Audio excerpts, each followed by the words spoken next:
আসসালামু আলাইকুম সুপ্রিয় শিক্ষার্থীবৃন্দ, কেমন আছো সবাই? আশা করছি ভালো আছো। সবাইকে ফোকাস বিশ্ববিদ্যালয় ভর্তি কোচিংয়ের আজকের এই বাংলার ক্লাসে স্বাগতম। আজকে মূলত আমরা বাংলা সেকেন্ড পেপার, যে তোমাদের আগামী পরশু দিন যে পরীক্ষাটি হবে সেই পরীক্ষার উপর একটা ক্লাসের আয়োজন করা হয়েছে। প্রথমত তোমরা জানাও যে আজকের পরীক্ষাটি তোমাদের কেমন হয়েছে।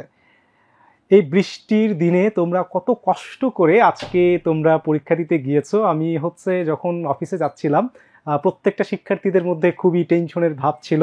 প্রথমত পরীক্ষার টেনশন, তার থেকে বেশি ছিল আজকে বৃষ্টির টেনশন, তারপর ছিল তোমার ট্রাফিক জ্যামের টেনশন। সব কিছু মিলিয়ে তোমরা একটু আমাকে জানাও যে তোমরা আজকে পরীক্ষা ঠিকঠাক মতো সময় মতো যাইতে পারছো কিনা, এছাড়াও পরীক্ষাটা ভালোভাবে দিতে পারছো কিনা একটু আমাকে কমেন্টের মাধ্যমে জানাও। আমরা ইনশাল্লাহ আজকে তোমাদের বাংলা দ্বিতীয় পত্রের যতগুলো সমস্যা আছে ইনশাল্লাহ আজকে প্রত্যেকটি জিনিস আজকে আমরা আলোচনা করব। অলরেডি অনেকে এখন ঢুকে গেছে, যারা এখনো জয়েন হও নাই খুব দ্রুত জয়েন হয়ে যাও। আজকের ক্লাসটিতে আমরা মূলত বাংলা সেকেন্ড পেপারের একবারে আদ্য প্রান্ত সবকিছু ইনশাল্লাহ আলোচনা করার চেষ্টা করব। যেহেতু আমাদের সময় কম, তো আমরা আর বেশি সময় নষ্ট করব না। তোমরা একটু আমাকে কমেন্টের মাধ্যমে জানাও যে তোমাদের আজকের বাংলা প্রথম পরীক্ষা কেমন হয়েছে। প্রথমত তোমাদের সময় তোমরা এবার কম পেয়েছো, বিশেষ করে 17 মাস, যেটা খুবই প্রায় আমরা বলতে পারি যে 1.5 বছরের থেকেও কম। এই কম সময়ে তোমরা যে যতটুকু প্রিপারেশনে যে পরীক্ষা দিতে পারছো, তো কতটুকু দিতে পারছো একটু আমাকে জানাও কমেন্টের মাধ্যমে। তো আমরা আর কিছুক্ষণের মধ্যেই, ওয়ালাইকুম আসসালাম বিদ্যুৎ স্যার, কেমন আছেন?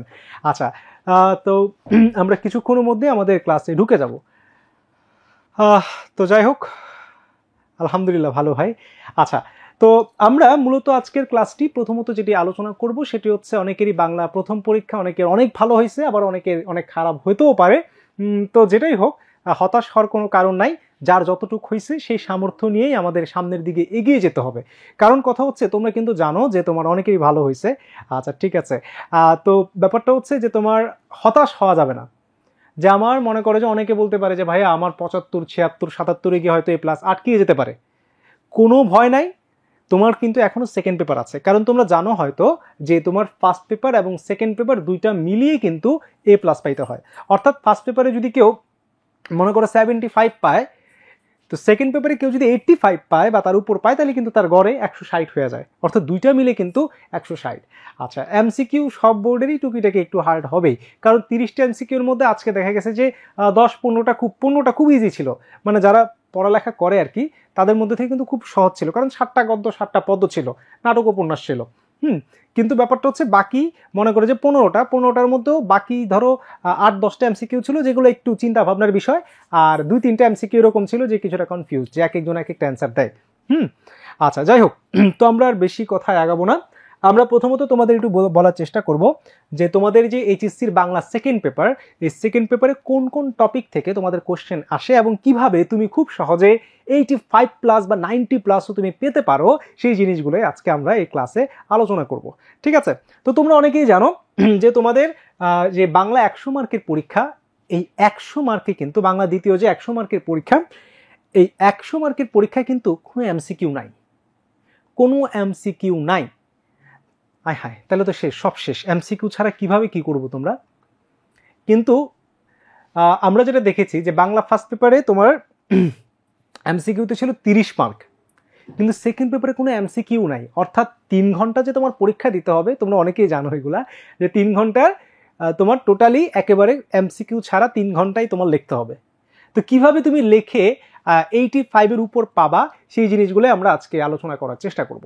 তো তোমরা জানো শিক্ষার্থীরা যে আমরা এই 100 মার্কে বাংলা দ্বিতীয়র মধ্যে, বাংলা দ্বিতীয় পত্রে যে 100 মার্ক আছে, বাংলা দ্বিতীয়তে যে 100 মার্ক আছে, 100 মার্কের মধ্যে তোমার ব্যাকরণ হচ্ছে 30 মার্ক। এমসিকিউ না থাকলেও ব্যাকরণে কিন্তু তোমার 30 মার্ক কিন্তু আছে, এবং নির্মিতি এটার মধ্যে আছে তোমার 70 মার্ক। ব্যাকরণে হচ্ছে 30 এবং নির্মিতিতে 70। কিন্তু আমি তোমাদের বলবো এই নির্মিতির মধ্যে কিন্তু আরো 10 নাম্বার এক্সট্রা আছে, যেটাকে আমরা বলি পারিভাষিক শব্দ, আমরা আলোচনা করব। তো তোমার এই 100 মার্কের মধ্যে এই 30 মনে রাখবে তোমার ছক্কা মারার একটা নাম্বার। অর্থাৎ তুমি খুব সহজে এই 30-এ 30 কিন্তু অনায়াসে পেতে পারো। এবং এই 100-র মধ্যে আমাদের যে 100 টার্গেট, পূর্ণমান যে 100, ওই 100-র মধ্যে তুমি অনায়াসে খুব ভালোভাবে যদি একটু পড়ো আজকে এবং কালকে, তুমি কিন্তু খুব সহজে এই তোমার এই 30 এবং 10 এই 100-র মধ্যে 40 একেবারে টাটকা নাম্বার। এমসিকিউতে যেরকম 30 নাম্বার, আমি বলবো বাংলা দ্বিতীয়তে এমসিকিউ ছাড়াই তুমি 40-এ 40 পাইতে পারো খুব সহজে। খুব সহজে তুমি 100-তে এই 40-এ 40 পাইতে পারো। এখন এই 40-এ কি কি আছে তোমরা অনেকেই হয়তো জানো, তাও আমরা একটু দেখার চেষ্টা করবো এই 40-এর মধ্যে কি কি আছে। আসলে একটু দেখার চেষ্টা করি। তোমরা প্রথমেই আমরা যেটা আসে পরীক্ষায় সেটা হচ্ছে উচ্চারণ নিয়ে প্রশ্ন আসে। প্রথমত আমি একটু ব্যাকরণ নিয়ে কথা বলি। ব্যাকরণে তোমাদের 6টা আইটেম থেকে কোশ্চেন হয়। আগে আইটেমগুলো জানো। ব্যাকরণে নাম্বার থাকে 30 এবং 30 কোন কোন জায়গা থেকে প্রশ্ন আসে, কিভাবে কিভাবে আসবে, কিভাবে লিখতে হবে, ইনশাআল্লাহ সবকিছু আজকে আমরা একবারে খুঁটিয়ে খুঁটিয়ে দেখার চেষ্টা করব। অনেকেই আমরা পড়ে শেষ করে ফেলছি, তাও আমরা একটু দেখার চেষ্টা করব। অনেকে হয়তো আমরা জানি না যে কোন কোন জায়গা থেকে প্রশ্ন আসে। তোমরা কিন্তু অনেকে টেস্ট সবকিছু দিয়ে দিছো, তাও অনেকের কিন্তু বিভিন্ন জায়গায় কিন্তু বিশেষ করে সেকেন্ড পেপার আমরা কিন্তু অনেকেই পড়ি নাই। ফার্স্ট পেপার মনে করো গদ্য পদ্য পড়তে পড়তে শেষ করে ফেলছি, বাট সেকেন্ড পেপার ধরেই নাই, অনেকেই আছে এরকম। তো যাই হোক, আজকের ক্লাসটি করলে মোটামুটি অনেক কিছু তুমি ধারণা পাবা। হ্যাঁ, এবং কিভাবে তোমার এই জিনিসগুলো আয়ত্ত করবো আজকে এবং কালকের মধ্যে সেই জিনিসগুলো দেখানোর চেষ্টা করব। এবং আমরা প্ল্যানে আগাবো যে কিভাবে তুমি 85 বা 90-র কাছাকাছি পাইতে পারো বা তারও বেশি পাইতে পারো। তো আসো, আমরা প্রথমত যেটা দেখব সেটা হচ্ছে আমাদের 1 নাম্বার যে আইটেম সেটা হচ্ছে উচ্চারণ থেকে প্রশ্ন আসে। আমরা প্রত্যেকটা আইটেম নিয়ে কথা বলবো। তারপর প্রশ্ন আসবে তোমার বানান নিয়ে। তারপর প্রশ্ন আসবে ব্যাকরণিক শব্দশ্রেণী নিয়ে। ব্যাকরণিক শব্দশ্রেণী যেগুলোর মধ্যে তুমি টাটকা মার্ক একেবারে হুবহু পাবা। তারপর আসতে পারে তোমার সমাস অথবা উপসর্গ, দুইটাই আসবে, তোমার দিতে হবে একটা, সমাস অথবা উপসর্গ। তারপর তোমার থাকতে পারে বাক্য রূপান্তর বা বাক্য প্রকরণ, যেটাই বলো, রূপান্তর, অথবা এখানে সংজ্ঞাভিত্তিকও কিছু কোশ্চেন আসে, আমরা দেখব। তারপর তোমার কোশ্চেন আসতে পারে বাক্য শুদ্ধিকরণ। বাক্য শুদ্ধিকরণ খেয়াল করবা এই 6টা আইটেমে প্রত্যেকটা আইটেমে তোমার 5 করে নাম্বার থাকে। 6টা আইটেমে প্রত্যেকটা আইটেমে 5 করে নাম্বার থাকে এবং খুব অনায়াসে খুব সহজে এই 6টা আইটেম থেকে 30-এ 30 পাওয়া সম্ভব। কিভাবে আমি দেখাবো এবং কিভাবে তোমরা পরীক্ষায় অ্যান্সার করবে সেটাও দেখাবো। কিন্তু শিক্ষার্থীরা এখান থেকে যদি একটা নাম্বার মিস হয়ে যায়, তোমার কিন্তু A+ মিস হয়ে যেতে পারে। কারণ কি? কারণ আমি বললাম তোমাদের একটু আগে যে 100-র মধ্যে টাটকা মার্ক হচ্ছে 40, ম্যাথের মতো নাম্বার, চাক্কা নাম্বার হচ্ছে 40। এই 40-এ 40 তুমি যদি অর্জন করতে পারো, তাহলে কিন্তু বাকি 60-এর মধ্যে তুমি অনায়াসে, যদি তোমার আমি যদি ধরি 8 করেও যদি দেয়, গড়ে তোমার যদি লেখার স্ট্যান্ডার্ড অনুযায়ী যদি তোমাকে 8 করেও দেয়, 80% নাম্বার তুমি যদি পাও, তাইলে কিন্তু তোমার নাম্বার হয়ে যায় এখানে 848।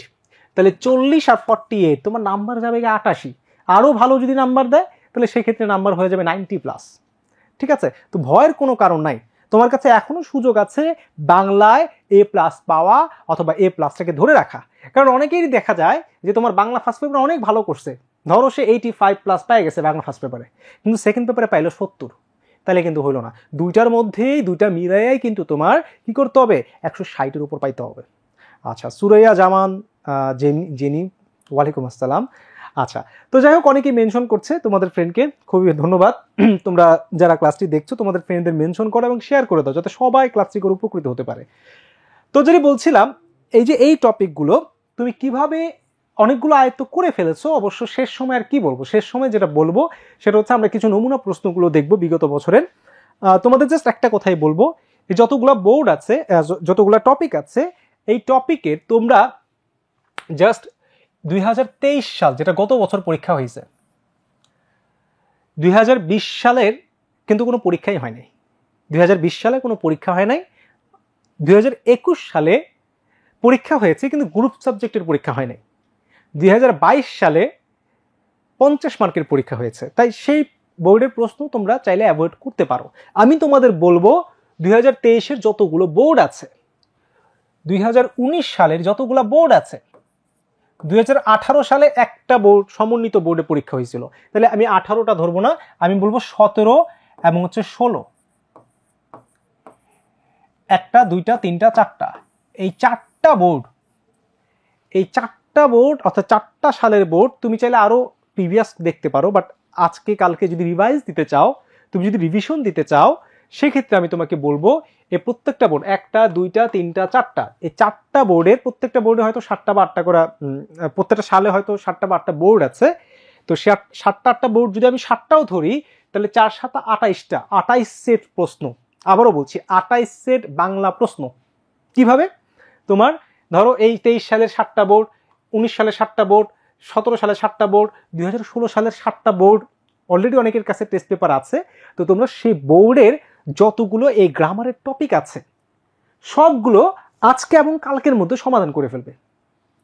একেবারে হুবহু তোমরা, আমি আবারও বলছি হুবহু তোমরা 100% এই টপিকগুলো কমন পাবে যদি 4টা সালের বোর্ড এগুলো একটু ভালোভাবে খাতায় লিখে লিখে বুঝে বুঝে পড়ো।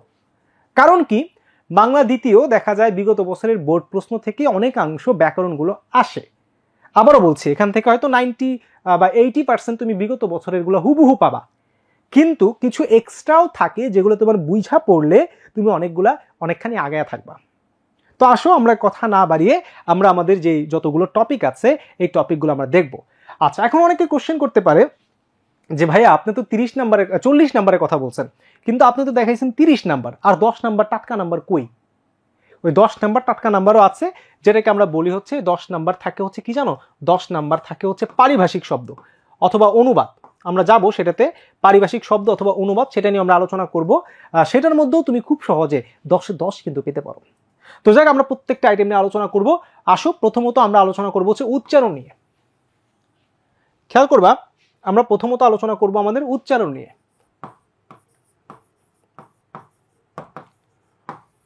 উচ্চারণ নিয়ে দুই রকম কোশ্চেন থাকে। আচ্ছা, উচ্চারণ নিয়ে দুই রকম কোশ্চেন থাকে। আচ্ছা, কি কি সেটা? একটা হচ্ছে থিওরিটিক্যাল কোশ্চেন। থিওরিটিক্যাল কোশ্চেন কিরকম? যেমন বলতে পারে যে তোমার সংবৃত অয়ের 5টা উচ্চারণ লেখো। আচ্ছা, উচ্চারণ ভুল যায়, আপনার কিছু টিপস আছে। যে অবশ্যই দেখানোর চেষ্টা করব যে উচ্চারণ কিভাবে কতটা সহজে মনে রাখা যায়। তুমি বানান বা উচ্চারণ যেটাই করো, তুমি কিন্তু খাতায় লিখে লিখে প্র্যাকটিস করে করে বুঝে বুঝে এই উচ্চারণগুলো সমাধান করার চেষ্টা করবে, তাহলে সেই জিনিসটা মাথায় থাকবে। আর যদি মনে করো খালি দেখলে কিন্তু হবে না, খাতায় লিখতে হবে, কোন কোন জায়গায় ভুল হয় ভুলগুলা সংশোধন করতে হবে। আচ্ছা যাক, যদি বলছিলাম উচ্চারণে দুই রকম প্রশ্ন আসে, একটা হচ্ছে থিওরিটিক্যাল, একটা হচ্ছে তোমার একেবারে টাটকা মার্ক। থিওরিটিক্যাল যেটা বললাম যে বলতে পারে যে এর 5টা উচ্চারণ লেখো, অথবা তোমার এর 5টা উচ্চারণ লেখো। কিন্তু অনেকভাবে উচ্চারণ হয়, সংবৃত, বিবৃত, দুইভাবে উচ্চারণ হয়। এও কিন্তু দুইভাবে উচ্চারণ হয়, সংবৃত, বিবৃত। হ্যাঁ, তো এইগুলোর নিয়ম তুমি যদি পারো তাহলে লিখতে পারো। কিন্তু আমার সাজেস্ট হচ্ছে যে এই থিওরিটিক্যাল কোশ্চেনে তোমার ফুল মার্ক কিন্তু পাওয়াটা অনেক টাফ। অর্থাৎ এই উচ্চারণে যে 5 নাম্বার থাকবে, তুমি যদি থিওরিটিক্যাল কোশ্চেনটা দাও 5-এ হয়তো অনেক ভালো লিখলে তুমি 4 পাইতে পারো, কিন্তু 5-এ 5 পাওয়া অনেক টাফ। হ্যাঁ, নর্মালি লিখলে এটার মধ্যে 3 পাওয়া যায়, 3 থেকে 4 পাওয়া যায়, কিন্তু অনেক ভালো লিখলে হয়তো টিচার 5-এ 5 দিতে পারে। কিন্তু আমি তোমাদের সাজেস্ট করব যে উচ্চারণ থেকে যে টাটকা মার্ক অর্থাৎ উচ্চারণ শুদ্ধিকরণ, সেটা তোমরা দেওয়ার চেষ্টা করবা। তোমাদের 8টা উচ্চারণ, 8টা শব্দ দেওয়া থাকে, এগুলাকে উচ্চারণ করে করে লিখতে হয়। ঠিক আছে?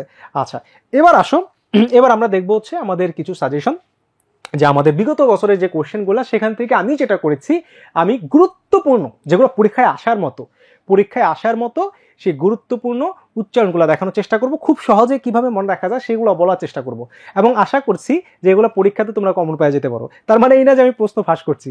আচ্ছা, কেউ এটা বলো না। হ্যাঁ, আচ্ছা, এবার আসো আমরা যেখান থেকে শুরু করব আমাদের আলোচনা, আমরা কিছু গুরুত্বপূর্ণ উচ্চারণগুলো দেখব, এগুলো কিভাবে মনে রাখা যায়। এবং আবারও বলছি, উচ্চারণগুলো তুমি খাতায় লিখে লিখে, বারবার বলতেছি, খাতায় লিখে লিখে এগুলো প্র্যাকটিস করবে। ঠিক আছে? আচ্ছা, তোমরা যারা ক্লাসটি করছো তোমাদের বন্ধুদের ক্লাসটি শেয়ার করে দাও, যাতে সবাই ক্লাসটা করে আজকের উপকৃত হতে পারে। তো প্রথমত আসো, খুবই খুবই কমন একটা শব্দ, যেটার নাম হচ্ছে অধ্যক্ষ। এই শব্দটা পরীক্ষায় অনেকবার আসছে। আবার দেখো, এই শব্দটা পরীক্ষায়, একটু সময় নিচ্ছি।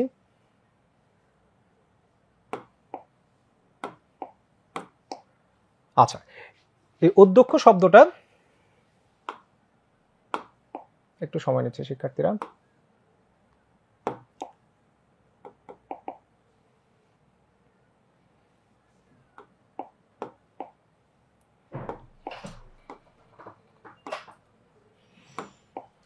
আচ্ছা, যেটা বলছিলাম, একটু মার্কারটা হলুদ করে দেন।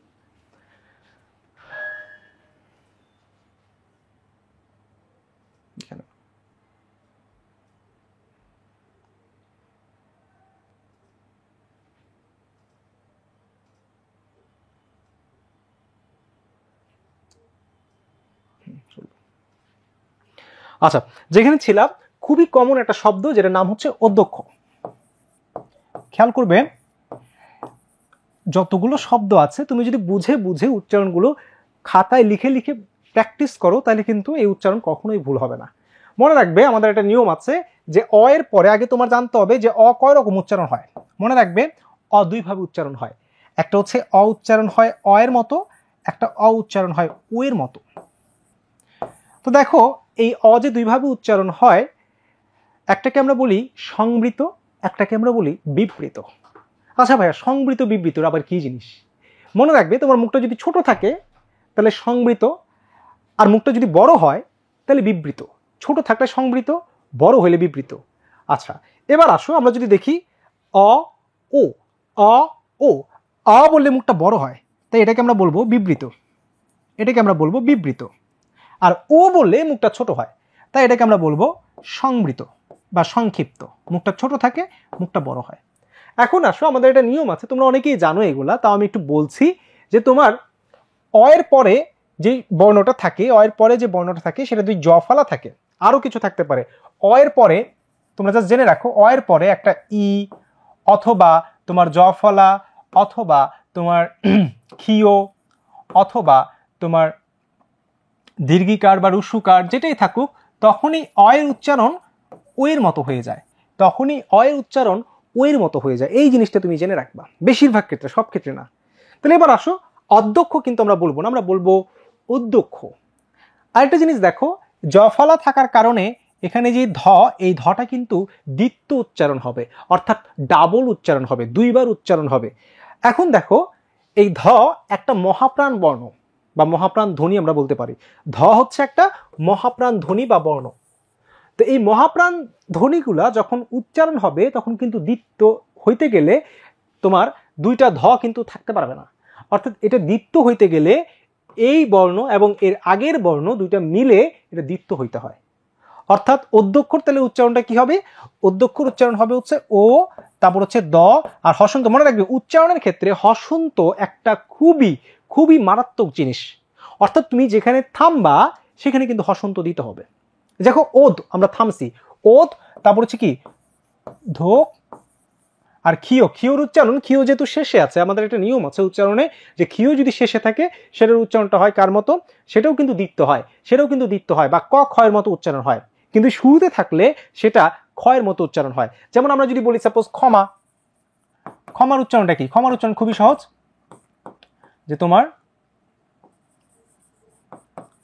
ক্ষমা, ঠিক আছে, ক্ষয়ের মতো উচ্চারণ। কিন্তু এই ক্ষীয়টা যদি তোমার কি হয়, মাঝে বা শেষে থাকে, তখন কিন্তু ক এবং খ এই দুইটা মিলে উচ্চারণ হয়। তাহলে অধ্যক্ষ। তাহলে এই যে অধ্যক্ষ তুমি যদি জানো, তুমি আরো কিছু শব্দের উচ্চারণ তুমি শিখে ফেলতে পারো। যেমন আমরা যদি বলি সাপোজ, আরো যদি বলি যে সাপোজ তোমার আরো যদি বলি আমরা, ধরো পরীক্ষা, তুমি খুব সহজে পারবা পরীক্ষা। তারপর আমরা যদি বলি কক্ষ, তুমি কোন কক্ষে যাবা, পক্ষ, তুমি কোন পক্ষের লোক। হ্যাঁ, তুমি খুব সহজে এগুলোর উচ্চারণ করতে পারবা, কারণ তুমি অনেকগুলা নিয়ম কিন্তু জেনে গেছো। তাহলে নিয়ম শিখবে একটা, বাট উচ্চারণ শিখবা বা লিখবা অনেকগুলা। হ্যাঁ, তাহলে দেখবা যে পরীক্ষার মধ্যে খুব সহজে এগুলো অ্যান্সার করতে পারবা। পরীক্ষায় কিন্তু হুবহু যে অধ্যক্ষ আসবে এরকম কিন্তু না, পরীক্ষা অন্য কিছু আসতে পারে। পরীক্ষায় পরীক্ষা শব্দের উচ্চারণও আসতে পারে, ঠিক আছে, পরীক্ষায় কক্ষ শব্দের উচ্চারণ আসতে পারে, পক্ষ শব্দের উচ্চারণ আসতে পারে। তো এই জিনিসগুলো একটু ভালোভাবে দেখার চেষ্টা করবা, ঠিক আছে? তাহলে আশা করছি ক্ষীয় বলো, জফালা বলো, তোমরা খুব সহজে কিন্তু এগুলোর অ্যান্সার করতে পারবা। এবার আসো খুবই খুবই খুবই গুরুত্বপূর্ণ একটা উচ্চারণ, যেটা পরীক্ষায় প্রায় আসে, এমনকি ইউনিভার্সিটি পরীক্ষাতেও আসছে বিগত বছরে, যেটার নাম হচ্ছে, খুবই কমন শব্দটা হচ্ছে কি? আহ্বান। আহ্বান। কেন এটা এমন হইলো আমরা একটু দেখার চেষ্টা করব। এটা খুবই খুবই খুবই গুরুত্বপূর্ণ একটা উচ্চারণ, প্রায় পরীক্ষার মধ্যে আসতে দেখা যায়, একটু ভালোভাবে বোঝার চেষ্টা করবে। হয়ব থাকলে তোমরা একটু সাবধান হয়ে যাবে, হয়ব থাকলে তোমরা একটু সাবধান হয়ে যাবে। কারণ কি, হয়ব থাকলে তোমার যেটা হয়, আমি দুটো শব্দ জাস্ট লিখে দেখাচ্ছি। একটা তো লিখলাম এখানে কি আহ্বান, আর এটা লিখলাম ধরো এই শব্দটা। তোমরা কি এই শব্দটার উচ্চারণ কেউ বলতে পারবে? দেখি কমেন্টে জানাও দেখি এই শব্দের উচ্চারণটা কি হবে, এই শব্দের উচ্চারণটা কি হবে বলো তো, দেখি কমেন্টে জানাও দেখি। ওইটা তো এখানে লেখাই আছে, বাট এটার উচ্চারণ কি হবে দেখি কমেন্টে জানাও দেখি।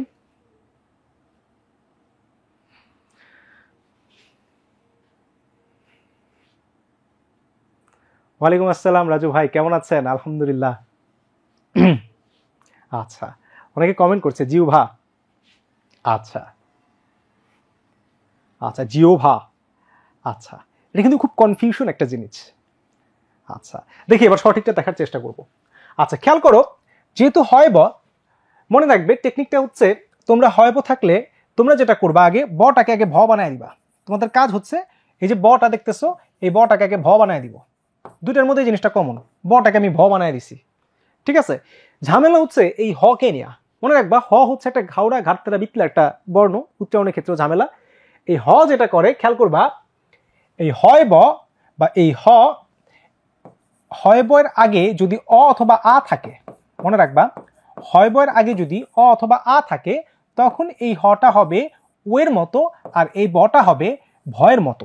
আবারও বলছি, হয়বয়ের আগে কি আছে তুমি সেটা দেখার চেষ্টা করবা। হয়বয়ের আগে যদি তোমার অ অথবা আ থাকে, তাহলে হয়ের উচ্চারণ হবে ও এর মতো আর বটা তো ভ। কিন্তু হয়বয়ের আগে যদি ই থাকে, হয়বয়ের আগে যদি কি থাকে, ই থাকে, তখন বটা তো ভ হয়েছে, যেটা আমরা আগে দেখছি। কিন্তু এই হয়ের উচ্চারণটা হবে, হয়ের উচ্চারণটা হবে উ এর মতো, হয়ের উচ্চারণটা হবে উ এর মতো, ঠিক আছে। তখন কিন্তু আর ও এর মতো হবে না, তখন হবে কার মতো, উ এর মতো।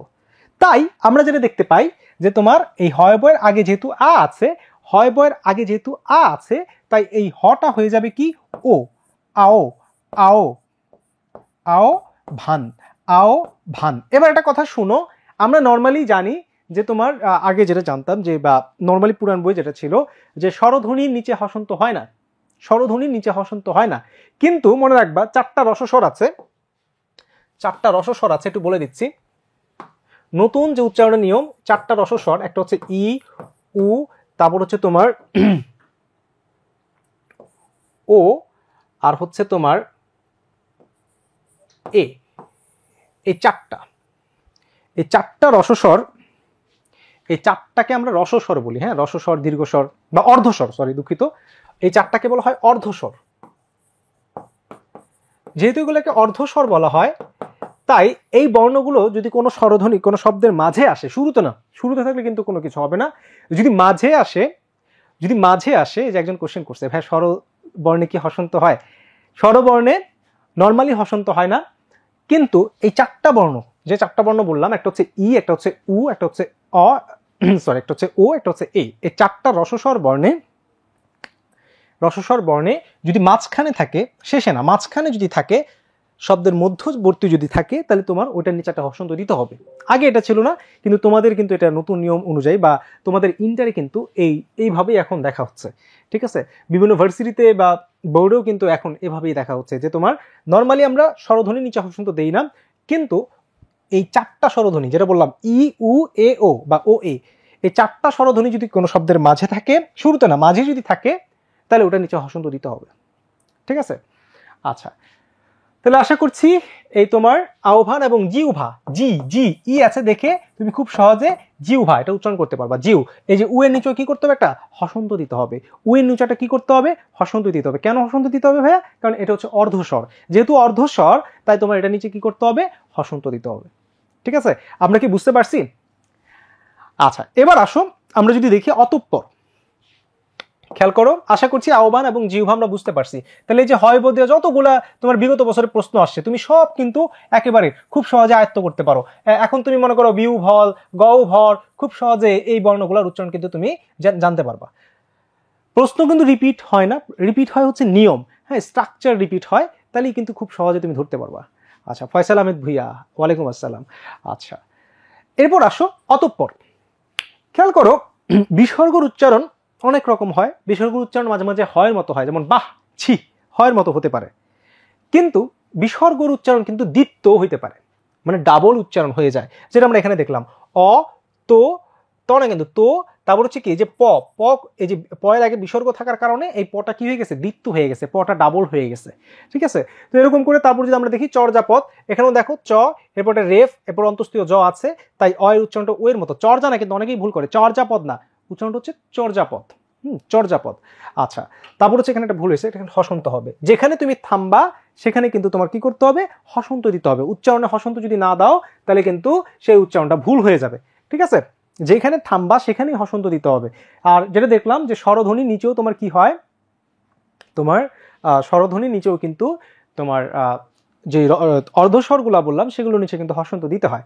আচ্ছা তারপর রাষ্ট্রপতি, রাস, দেখো মনে রাখবে উচ্চারণের ক্ষেত্রে তালব্য এবং দন্তস্ব এই দুইটা স হয়, উচ্চারণে কখনোই মনে রাখবে মূর্ধন্য স কিন্তু হবে না, ঠিক আছে।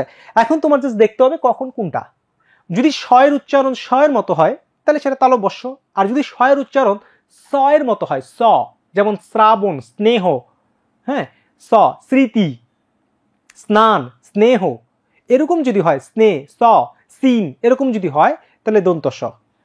আর যদি একটু মোটা হয়, হ্যাঁ যেমন সাগর সজীব, হ্যাঁ তখন তোমার কি হবে, তখন কিন্তু তালব্য, ঠিক আছে। তুমি জাস্ট দেখবা কখন সেটা সিনের মতো কখন সেটা শিনের মতো, ওইভাবে তুমি কিন্তু এগুলা দেওয়ার চেষ্টা করবা। তাহলে রাষ্ট্রপতি না কিন্তু শব্দটা হচ্ছে কি রাস, রাস, তাই তালব্য মূর্ধন্য স উচ্চারণে হবে না, রাষ্ট্রপতি, রাষ্ট্রপতি, ঠিক আছে। রাষ্ট্রপতি না কিন্তু রাষ্ট্র, কারণ এখানে রফলা আছে, এটার মধ্যে আর আমি গেলাম না। এবার চলো পরেরটার মধ্যে চলে যাই, পরের স্লাইডের দিকে আমরা চলে যাই। অন্য, দেখো এই যে নয় জফলা, জফলা থাকলে অয়ের উচ্চারণটা কার মতো, আমরা যদি দেখি অয়ের উচ্চারণটা কার মতো, ও এর মতো হয়েছে। তারপর উদ্বেগ, দেখো নর্মালি ব আমরা জানি যে ব যদি মাঝখানে থাকে তাহলে দ্বিত্ব হওয়ার কথা, যেমন দেখো আমরা যদি দেখি তন্নি, এখানে দেখো এখানে কিন্তু তোমার এই বফলা নয়ের সাথে যুক্ত হয়ে কিন্তু বফলার উচ্চারণ হয় নাই, কি হয়েছে দ্বিত্ব হয়েছে, মানে ডাবল হয়েছে, দুইবার ন হয়েছে, ঠিক আছে। কিন্তু উপরের শব্দটার মধ্যে কিন্তু যে তোমার উদ্বেগ না, কিন্তু শব্দটা কি উদ্বেগ, কারণ তোমার কিছু কিছু বর্ণের সাথে, যেমন তোমার দ অথবা তোমার আমরা বলতে পারি যে তোমার আরো কিছু বর্ণ আছে, যেমন ম, ময়ের সাথে কিন্তু বয়ের উচ্চারণ হয়, হ্যাঁ যেমন লম্বা, আমরা কিন্তু লম্বা বলি না, কি বলি লম্বা, তো এরকম কিছু বর্ণ আছে যেগুলোর মধ্যে কি হয় বয়ের উচ্চারণটা থাকে, তুমি এগুলো মুখ দিয়ে উচ্চারণ করলে বুঝতে পারবা। তারপর দেখো অক্ষর না কিন্তু শব্দটা কি অক্ষর, ও কেন হইলো, কারণ অয়ের পরে একটা ক্ষীয় আছে, এই ক্ষীয় থাকার কারণে অয়ের উচ্চারণটা সংবৃত হয়ে গেছে, আর ক্ষীয় যেহেতু মাঝে আছে, ক্ষীয় যেহেতু মাঝে আছে তাই এটার উচ্চারণটা কার মতো হয়েছে কয় ক্ষয়ের মতো হয়েছে, কয় ক্ষয়ের মতো হয়েছে, ঠিক আছে। তারপর দেখো ঐকতান, তাহলে দেখো ও, দেখো ওই শুরুর ওতে কিন্তু আমরা কোনো হসন্ত দেই নাই যেহেতু শুরুতে আছে, কিন্তু ওটা যদি মাঝখানে থাকতো আমরা দিতাম, কিন্তু ই এর মধ্যে কিন্তু আমরা হসন্ত দিছি, কেন হসন্ত দিছি, কারণ ইটা হচ্ছে একটা অর্ধস্বর, ঠিক আছে। ওই কো তান, ওই কো তান, ঠিক আছে, খুব সহজ এটার উচ্চারণ। তারপর আমরা যদি দেখি স্মরণীয়, খেয়াল করবে এটার উচ্চারণ, আমি আবারও বলছি উচ্চারণ তোমরা লিখে লিখে খাতায় লিখে লিখে লিখে এগুলো প্র্যাকটিস করার চেষ্টা করবে, হ্যাঁ। আচ্ছা এবার একটু দেখার চেষ্টা করি, যেমন ধরো আমরা যদি বলি স্মৃতি,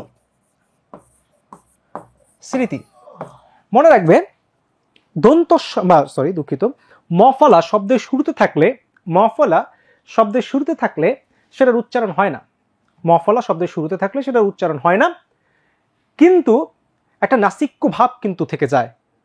আবারও বলছি, যেমন আমরা যদি বলি বফলাও যদি শব্দের শুরুতে থাকে সেটার উচ্চারণ কিন্তু হয় না, ঠিক আছে, বফলাও শুরুতে থাকলে সেটার উচ্চারণ হয় না। যেমন আমরা যদি দেখি স্বাধীন, স্বাধীন এটার উচ্চারণটা কিরকম স্বাধীন, স্বাধীন না কিন্তু স্বাধীন, ঠিক আছে। কিন্তু তোমার এই যে স্মৃতি এটার মধ্যে কিন্তু মফলার উচ্চারণ হবে না, মফলার উচ্চারণ হবে না,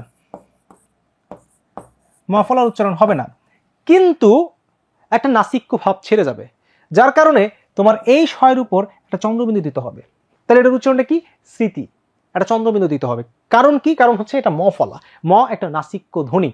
আচ্ছা এবার আসো স্মরণীয়, দেখো স্মরণীয় না কিন্তু শব্দটা হচ্ছে কি স্মরণীয় বা স্মরণ, তাহলে এই যে স স শো না কিন্তু স, এই যে এই দন্তস্বটা হয়ে যাবে তালবস্য, এবং এটার উপর কি দিতে হবে, তোমার মফলা দিতে হবে, সরি চন্দ্রবিন্দু দিতে হবে। কেন চন্দ্রবিন্দু দিতে হবে?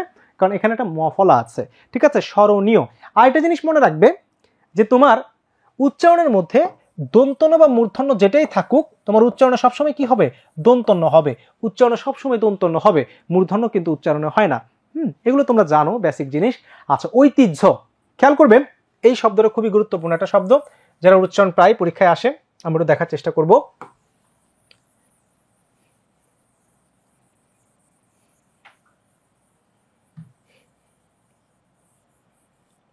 আচ্ছা, আমরা একটু দেখার চেষ্টা করব ঐতিহ্য। খেয়াল করবে, এছাড়া আমি আরো কয়েকটা শব্দ দেখাচ্ছি, যেমন আমি যদি বলি সহ্য, আমি এটার সাথে আরো কিছু এক্সাম্পল দেখাচ্ছি যাতে তোমাদের বুঝতে সুবিধা হয়, এবং একটার সাথে তুমি যাতে আরো 5-10টা শব্দ কিন্তু যাতে তুমি বুঝতে পারো, এবং পরীক্ষায় কিন্তু হুবহু যে এটাই আসবে তা কিন্তু না, এই নিয়মে আসবে। তাই আমি তোমাদের বারবার বলবো যে বুঝে বুঝে তুমি প্র্যাকটিস করো, তাহলে পরীক্ষায় আসলে তুমি খুব সহজে দিতে পারবে। আর যদি মুখস্থ করে যাও তাহলে এর কাছাকাছি একটা দিলে কিন্তু তুমি ধরতে পারবে না, তখন কিন্তু আটকে যাবা।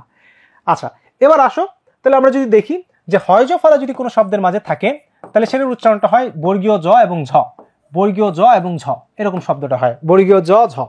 যেমন দেখো সজ্জনা, কিন্তু শব্দটা হচ্ছে কি সোজ ঝ, সোজ ঝ, এরকম হবে, ঠিক আছে। হটা হয়ে যাবে কি জ এবং ঝ। আচ্ছা, অনেকেই অ্যান্সার দিছে, ধন্যবাদ। তাহলে ঐতিহ্যটা কি হয়েছে, ওইকে ভাঙলে ও রস্যই, এবং রস্যই যেটা একটা অর্ধস্বর, তাই এটা নিচে একটা হসন্ত দিতে হয়, ওই তিজ ঝ, ওই তিজ ঝ।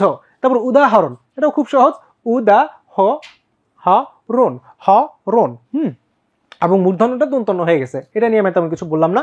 পূর্বাহ্নটা খেয়াল করো, খুবই খুবই খুবই গুরুত্বপূর্ণ।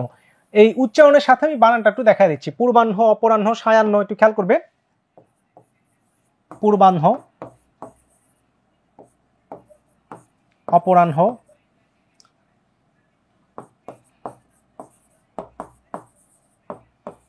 তারপর ধরো সায়াহ্ন, তারপর ধরো আমি বললাম চিহ্ন। বলো দেখি চারটার মধ্যে কোনটা ঠিক কোনটা ভুল, এই চারটার মধ্যে কোনটা ঠিক কোনটা ভুল। এখন তো অনেকেই বলতে পারো ভাই এই যে এখানে তো আপনি লিখছেন এটাই, তাহলে এটা কি ঠিক? এটা ভুল হইতে পারে, বলো দেখি চারটার মধ্যে কোনটা ঠিক কোনটা ভুল।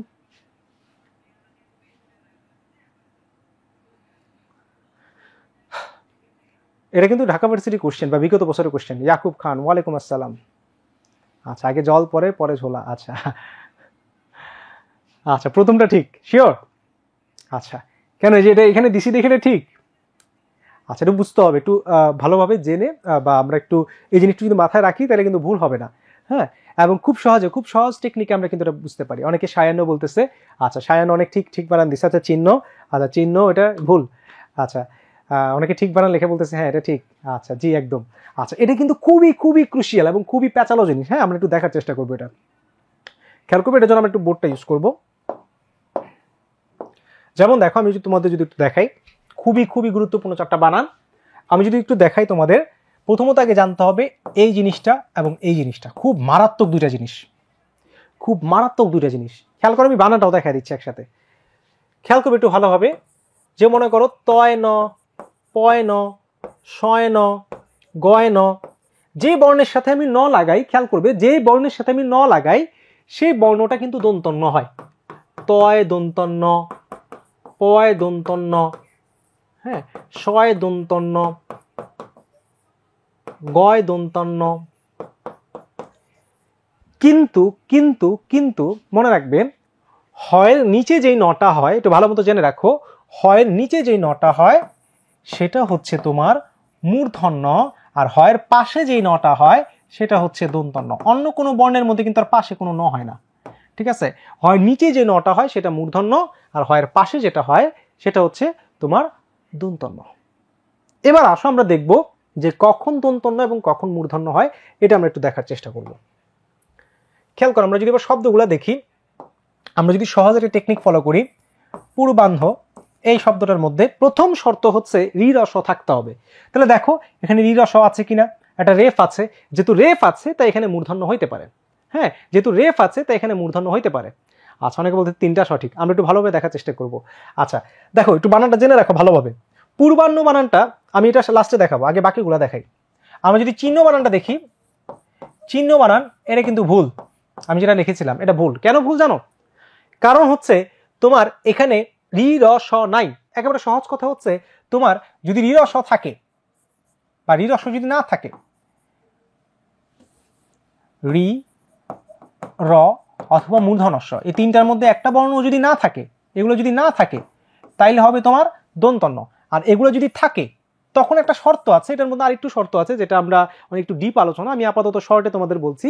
যদি থাকে তাহলে বেশিরভাগ ক্ষেত্রে এটা হবে যদি এই রি র স থাকে, আর যদি রি র স না থাকে তখন হবে দন্তন্য।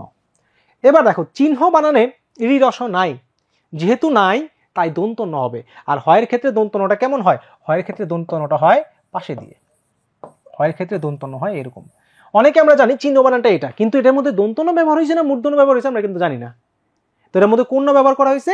দন্তন্য ব্যবহার করা হয়েছে। কেন দন্তন্য ব্যবহার করা হয়েছে? কারণ এর মধ্যে রি র স নাই। ঠিক আছে, তারপর আমরা যদি দেখি যে তোমার সায়ান্ন বানানের মধ্যেও খেয়াল করবা রি র স নাই, যেহেতু নাই তাহলে কি হবে? তাই দন্তন্য হবে। মূর্ধন্য দিলে কিন্তু এটা ভুল। তাহলে সায়ান্ন বানানটা কি হবে? সায়ান্ন বানানটা হবে তোমার এরকম। কেন এরকম? কারণ তোমার এখানে রি র স নাই, তাই পূর্ণ হবে, তাই হবে এটাতে দন্তন্য। ঠিক আছে, এরপর আসো আমরা যদি দেখি অপরাহ্ন। খেয়াল করো অপরাহ্ন, যেহেতু এর মধ্যে র আছে, এর পরে আরো কিছু শর্ত থাকে, যে তোমার মনে করো যে ওই যে 14টা বর্ণ থাকা লাগে, আমরা ওই শর্তে আপাতত যাচ্ছি না, ওটা আরো ডিপ আলোচনা, তোমরা সামনে আরো জানবে। বাট আপাতত জেনে রাখো বেশিরভাগ ক্ষেত্রে এই নিয়মটা কার্যকর হয় যে র এর পরে তোমার কি হওয়ার কথা? মূর্ধন্য হওয়ার কথা। কিন্তু এখানে এই বানানটাতে কি দেওয়া হয়েছে? দন্তন্য দেওয়া হয়েছে, কারণ পাশে ন, তাই এই বানানটা ভুল। তাহলে অপরাহ্ন বানানটা কি হবে? অপরাহ্ন বানানটা হবে মূর্ধন্য, এবং মূর্ধন্য কোথায় হয়? মূর্ধন্য হয় নিচে, হয়ের ক্ষেত্রে। ঠিক আছে, ঠিক একইভাবে পূর্বাহ্ন বানানটিও কিন্তু তোমার দন্তন্য হবে না, হবে কি? মূর্ধন্য। কেন মূর্ধন্য হবে? কারণ এখানে রেফ আছে, যেহেতু রেফ আছে তাহলে মূর্ধন্য হবে। এবং এখানে আরো কিছু শর্ত থাকে, তাই আমরা বলতে পারি যে তোমার পূর্বাহ্ন বানানটাই এখানে সঠিক। ঠিক আছে, তাহলে আমরা যেটা দেখলাম পূর্বাহ্ন বানান কিন্তু এই চারটার মধ্যে সঠিক। তাহলে এগুলোর ঠিক বানানটা আমরা একটু জেনে রাখি, যে চিহ্নর মধ্যে কেন কি হয়েছে, এর মধ্যে কেন মূর্ধন্য দন্তন্য হবে, কারণ এর মধ্যে রি র স নাই। ঠিক আছে, তাহলে এটা ভুল। সঠিক বানানটা কি আমরা একটু আগে দেখে আসছি, এইটা। তারপর এটা সঠিক বানান কি? তোমার যেহেতু রি র স নাই তাই তোমার হবে কি? তাই হবে দন্তন্য। ঠিক আছে, এর মধ্যে যেহেতু রি র স আছে তাই অপরাহ্নের মধ্যে হবে মূর্ধন্য, এবং মূর্ধন্য বানানটা কি হবে? অপরাহ্ন বানানটা কি হবে? অপরাহ্ন। তারপর হচ্ছে তোমার পূর্বাহ্ন বানানটা কি হবে? এটা কিন্তু ঠিকই আছে। ঠিক আছে, বানানো দেখাই দিলাম। আচ্ছা, এবার আসো উচ্চারণটা একটু খেয়াল করার চেষ্টা করি। আমরা বানান দেখলাম, খুবই গুরুত্বপূর্ণ 4টা বানান, এগুলো পরীক্ষার মধ্যে আসে, প্রায় আসে। পূর্বাহ্ন, অপরাহ্ন, সায়াহ্ন, তোমরা বোর্ড পরীক্ষায় কোনো না কোনো বোর্ডে পাওয়া যাবা। আমি আবারও বলছি, আজকের এই সাজেশন বা যেগুলো তোমাদের আলোচনা করছি এগুলো কিন্তু শুধু ঢাকা বোর্ড না, বাংলাদেশে যতগুলো বোর্ড আছে 7টা বোর্ডের সবগুলো বোর্ডেই কিন্তু, এমনকি তোমার মাদ্রাসা বোর্ডেও দাখিলের জন্য কিন্তু এগুলা খুব খুব খুব গুরুত্বপূর্ণ। ঠিক আছে, আচ্ছা এরপর আসো তাহলে আমরা এটার উচ্চারণটা একটু দেখার চেষ্টা করব। খেয়াল করো, আমি এটার সাথে অনেকগুলো উচ্চারণ দেখাবো। যেমন মনে করো যে এই যে হয় দন্তান্ন, হয় মূর্ধন্য, অথবা হয় ল, অথবা তোমার হয় ম, যেটা এভাবে থাকতে পারে, হয় ম। এগুলোর উচ্চারণ খেয়াল করবে, এগুলো যুক্তবর্ণ যেমন হয়, উচ্চারণ করতে গেলে কিন্তু হয়ের উচ্চারণটা পরে হয়। কিভাবে পরে হয়? যেমন দেখো, আমরা যদি দেখি হ প্লাস দন্তন্য ভাঙলে এরকম হয়, এটার তোমার হ প্লাস মূর্ধন্য ভাঙলে এরকম হয়, হ প্লাস ল। তারপর মনে করো যে হ প্লাস ম ভাঙলে এরকম হয়। কিন্তু এগুলো যখন আমি উচ্চারণ করতে যাব তখন কিন্তু একটু অন্যরকম ভাবে হবে। কিভাবে হবে? যেমন দেখো, যে আমরা এখানেই দেখলাম, যে মনে করো একটু আগে আমরা দেখলাম একটা শব্দ চিহ্ন, তাহলে এর উচ্চারণ কিন্তু চিহ্ন না, এর উচ্চারণ কি হবে? এর উচ্চারণ হবে চিন, এটা হসন্ত, তারপর হো, চিন হো, আগে ন পরে হ, অর্থাৎ এটার উচ্চারণটা হয়ে যাবে উল্টা, আগে হবে ন পরে হবে হ। ঠিক এটাও আগে ন পরে হ, আগে ল পরে হ, তারপর হচ্ছে আগে ম পরে হ। যেমন আমরা যদি দেখি, একটা খুবই কমন একটা শব্দ আলহাদি, পরীক্ষার মধ্যে অনেকবার আসছে।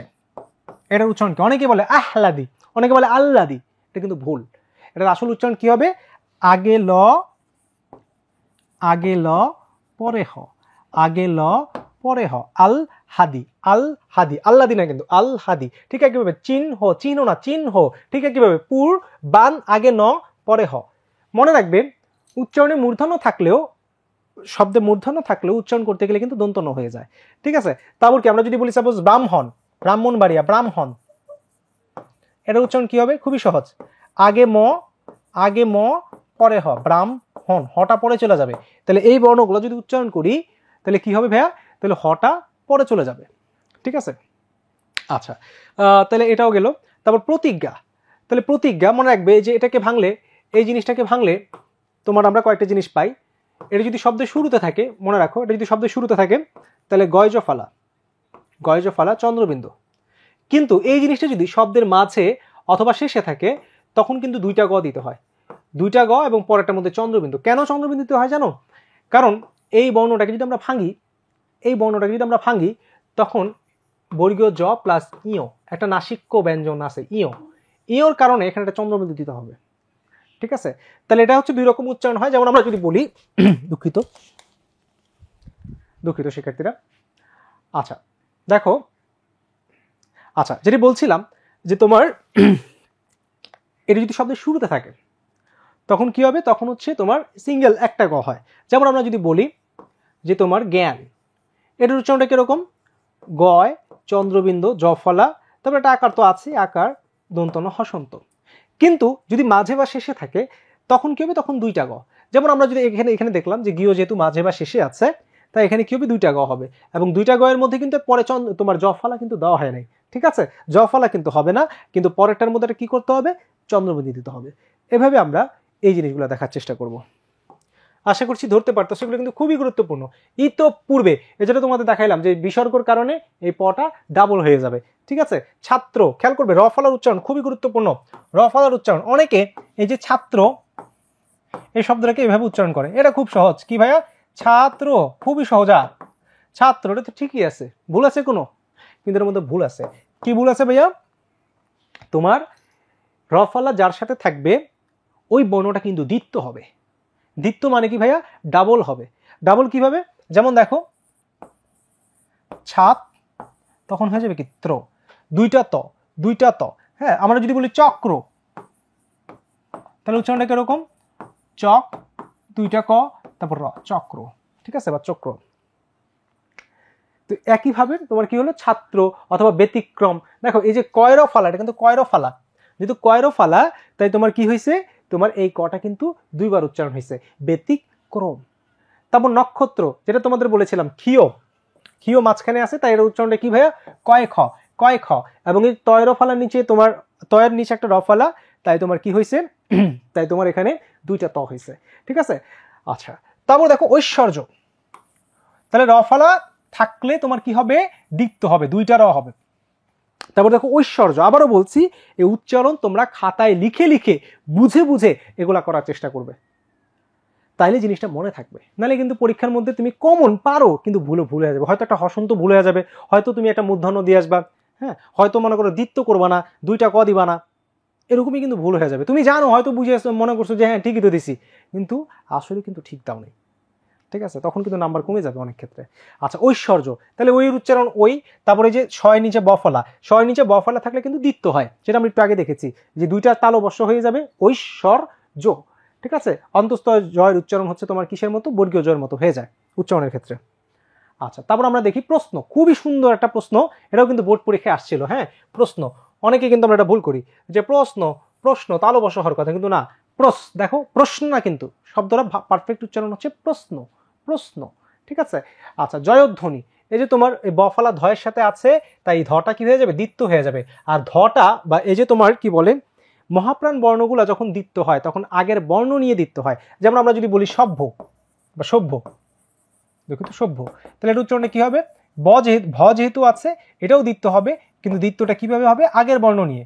তাহলে ভয়ের আগে কি আছে? ব আছে, সভ্য। ঠিক আছে, তাহলে ধয়ের আগে কি আছে? দ আছে। ঠিক আছে, জয়ধ্বনি।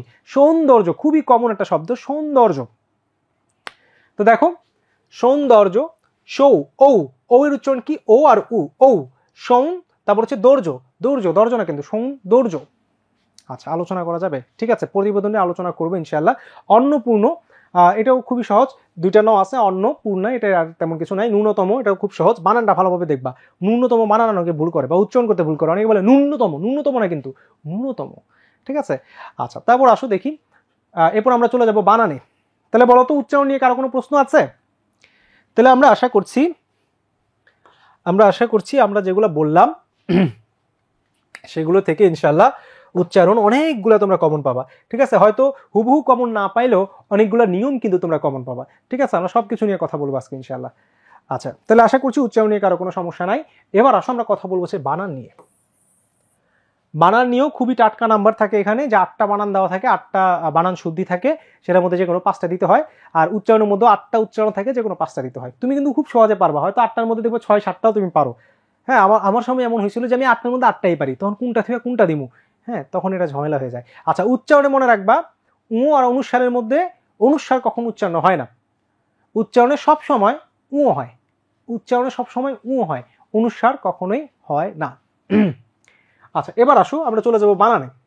বানানের মধ্যেও কয়েকটা গুরুত্বপূর্ণ বানান তোমাদের দেখাবো, অলরেডি অনেকগুলো নিয়ম তোমাদের দেখাই ফেলছি, তো আমরা একটু দেখার চেষ্টা করব যেগুলো বাকি আছে। চলো আমরা একটু বানানটা দেখার চেষ্টা করি। আচ্ছা, প্রথমে আসো সরস্বতী বানান। খুবই গুরুত্বপূর্ণ একটা বানান, পরীক্ষায় আসার মতো, অনেকবার আসছে বোর্ড পরীক্ষায়। হ্যাঁ, সরস্বতী, অনেকে বানানটা ভুল করে। মনে রাখবে সরস্বতী হচ্ছে বিদ্যার দেবী হিন্দু ধর্ম মতে।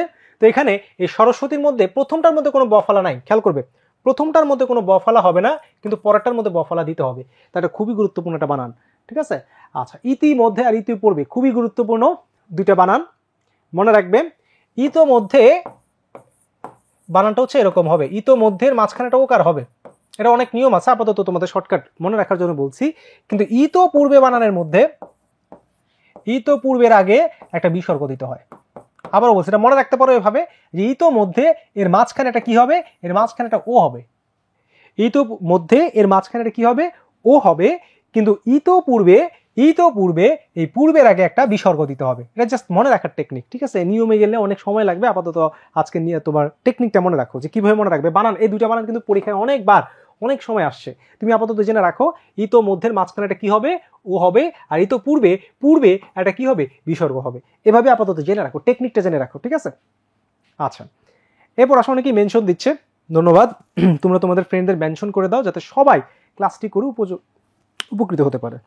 মনোযোগ, খেয়াল করো, মনোযোগ বাড়াতে হবে। তো যোগ বানান কি, যোগ বানান অন্তস্থীয় জ। আর মনো তো আছেই। উপরযুক্ত, অনেকে বানানটা ভুল করে, উপরোক্ত ঠিকই তো আছে, হ্যাঁ, কিন্তু না, উপরযুক্ত বানানটা কি ভাইয়া, তোমার রেফ হবে কিন্তু উপরে। তোমার অনেকে যেটা করে উপযুক্ত চাই, উপযুক্ত অনেকে এভাবে লেখা দিয়ে আসে। অনেকে কি করে, অনেকে উপযুক্ত বানানটা ভুল করে আসে। কিভাবে ভুল করে আসে, অনেকে লেখা দেয় হচ্ছে উপযুক্ত, এভাবে লিখে দিয়ে আসে। এটা কিন্তু ভুল। উপযুক্ত বানানটা হচ্ছে এটা রেফ হবে। ঠিক আছে, যেটা সন্ধি বিচ্ছেদ সে কি জানো, উপরি যোগুক্ত, এটা সন্ধি বিচ্ছেদ। উপরি কেন হইলো, অন্তস্থীয় জোর কারণে একটা ই হয়েছে। ঠিক আছে, যেটা সন্ধির নিয়মে তোমরা জানবা, আপাতত জেনে রাখো যে উপরযুক্ত, নট উপরোক্ত, নট উপযুক্ত, এটার মধ্যে কিন্তু রেফ আছে। ঠিক আছে। আচ্ছা, খুবই গুরুত্বপূর্ণ, পরীক্ষার মতো অনেকবার কিন্তু আসছে। তারপর আসলে দেখি বন্দ্যোপাধ্যায়, অনেক জায়গায় বানানটা ভুল আছে, বা ভুল অনেকেই লেখে, কারণ বন্ধ ওকার, কিন্তু না, এর মধ্যে কি হবে, এর মধ্যে একটা জফলা আছে কিন্তু। তাই ভালো মতো এই বানানগুলো ভালো মতো খাতায় লিখে প্র্যাকটিস করবা। হ্যাঁ, ভুল হয়ে যায় অনেক ক্ষেত্রে। পিপিলিকা, এই বানানগুলো খুবই মজার এবং অনেক ডেঞ্জারাস। আমি এগুলোকে এইভাবে পড়তাম, খেয়াল করো, রসিকার থাকলে আমি বলতাম ছোট, দীর্ঘিকার থাকলে আমি বলতাম বড়। তার মানে আবার রসুকার থাকলে আমি বলতাম ছোট, দীর্ঘকার থাকলে আমি বলতাম বড়। বিল্লাল, ওয়ালাইকুম আসসালাম, কেমন আছো? আচ্ছা, তারপর দেখো, তাহলে আমরা যেটা বলছিলাম যে রসিকার থাকলে ছোট, দীর্ঘিকার থাকলে বড়। তাহলে আমি যেটা বলতাম যে পিপিলিকা বানানটা এভাবে মনে রাখতাম, যে ছোট বড় ছোট, ছোট বড় ছোট, এভাবে মনে রাখতাম। হ্যাঁ, আবার মনে করো যে তোমার শারীরিক বানানটা এভাবে মনে রাখতাম, যে কিভাবে, যে তোমার বড় ছোট, অর্থাৎ দীর্ঘিকার রসিকার। এটা কোনো নিয়ম নাই, জাস্ট টেকনিক, মনে রাখার টেকনিক। হ্যাঁ, তারপর ধরো মনে রাখতাম হচ্ছে, ধরো মুমূর্ষু কিভাবে মনে রাখা যায়। হ্যাঁ, মুমূর্ষু কিভাবে মনে রাখা যায়, যে ছোট বড় ছোট, ছোট বড় ছোট। আবার মনে করো আমি মনে রাখতাম হচ্ছে সমীচীন কিভাবে মনে রাখা যায়, বড় এভাবে মনে রাখতাম, বড়। ঠিক আছে, এইভাবে তুমি এই জিনিসগুলো মনে রাখতে পারো। সান্ত্বনা বানান, এই বানানটা অনেকবার পরীক্ষায় আসছে, তাই একটু ভালো মতো দেখবে। এই সান্ত্বনা বানানেও কিন্তু শুরুতে কোনো ব নাই, এবং সান্ত্বনা বানানে দন্তস্ব। ঠিক আছে, মুন্না খান, ওয়ালাইকুম আসসালাম। আচ্ছা, তাহলে দেখো, সান্ত্বনা, এখানেও কিন্তু কোনো বফলা নাই, হ্যাঁ। তো কিন্তু পরেরটার মধ্যে নয়টার মধ্যে কিন্তু বফলা দিতে হবে। তাই এই বানানগুলো আবারও বলছি, এই বানানগুলো তুমি খাতায় লিখে লিখে প্র্যাকটিস করবে, কারণ এগুলোর আসলে এরকম কোনো নিয়ম নাই, এগুলো তোমার খাতায় লিখে লিখে বেশি বেশি প্র্যাকটিস করা লাগবে, ঠিক আছে। সর্বশান্ত, অনেকে এটাই দিয়ে আসবে, হ্যাঁ ভাই ঠিকই তো আছে, সর্বশান্ত সবসময় যে শান্ত থাকে, কিন্তু না, সর্বশান্ত মানে কি একবারে সব নিঃশেষ হয়ে যাওয়া এরকম কিছু বোঝায় সর্বশান্ত। তাহলে এটার মধ্যে কি সর্বশান্ত, এই দন্ত স নিচে বফলা হবে। এবার আসো পুরস্কার, পরিষ্কার, ঢাকা ভার্সিটি কোশ্চেন, তারপর হচ্ছে বোর্ডের কোশ্চেন, সব জায়গায় কিন্তু পরিষ্কার পুরস্কার প্রায় পরীক্ষায় আসে, তা একটু ভালোভাবে এই বানানটা দেখতে হবে, ঠিক আছে। এমন হইতে পারে তোমাদের বোর্ড পরীক্ষা এসে পড়ছে, ঠিক আছে। আচ্ছা, অনেকে সালাম দিচ্ছে, ওয়ালাইকুম আসসালাম। আচ্ছা, এবার আসো খুবই খুবই গুরুত্বপূর্ণ বানান। যেমন ধরো আমি লিখলাম, এখানে অবশ্য দেওয়া আছে সঠিক বানান, তা আমরা একটু দেখার চেষ্টা করি। পরিষ্কার, তারপর ধরো মনে করো যে আর কি দেবো, এখানে উত্তর দেওয়া আছে, তাহলে আমি আর দিলাম না। পরিষ্কার বানানে দুটা বানান আমরা জাস্ট দেখবো, একটা হচ্ছে ধরো এই বানানটা ভুল, অবশ্য আমরা সঠিকটা দেওয়ার চেষ্টা করি, যেহেতু এখানে দেওয়া আছে তাই আমি দিব না, হ্যাঁ। পরিষ্কার বানানে তোমার কি হয়েছে, মূর্ধন্য ষ হয়েছে, কিন্তু পুরস্কার বানানে আমি সংক্ষেপে বলে দিচ্ছি, পুরস্কার বানানে দন্তস্ব। এই দুটি জিনিস তো খুব ভেজাল লাগে ভাইয়া, বিশেষ করে আবিষ্কার, তিরস্কার, হ্যাঁ, তারপর হচ্ছে সংস্কার, কোনটার মধ্যে যে কোন স হয় খুবই ঝামেলা। এরকম বানান যদি থাকে মনে রাখবে, এই যে এই শয়ক যে দেখতেছো, এটার আগে কি আছে, এটার আগে কি আছে, হ্যাঁ সমাস নিয়ে ইনশাল্লাহ আলোচনা হবে। আচ্ছা, এটার আগে কি আছে তো খেয়াল করবে, যদি এটার আগে ই অথবা উ থাকে, ই অথবা উ থাকে, যদি এটার আগে ই অথবা উ থাকে তাহলে হবে মূর্ধন্যস্ব, একবারে সহজ কথা। আর এটার আগে যদি ই বা উ না থাকে, ই বা উ না থাকে তাহলে হবে দন্তস্ব, তাহলে হবে দন্তস্ব। কি বললেন ভাই, কিছুই বুঝলাম না, একটু খেয়াল করো ভালোভাবে। যেমন ধরো আমি বললাম আবিষ্কার, আবি যেহেতু ই আছে তাই কি হয়েছে ভাইয়া, তাই মূর্ধন্যস্ব। আমি বললাম সাপোজ অনুষদ, অনুষদ যেহেতু উ আছে তাই মূর্ধন্যস্ব। আমি বললাম সাপোজ যে তোমার নমস্কার,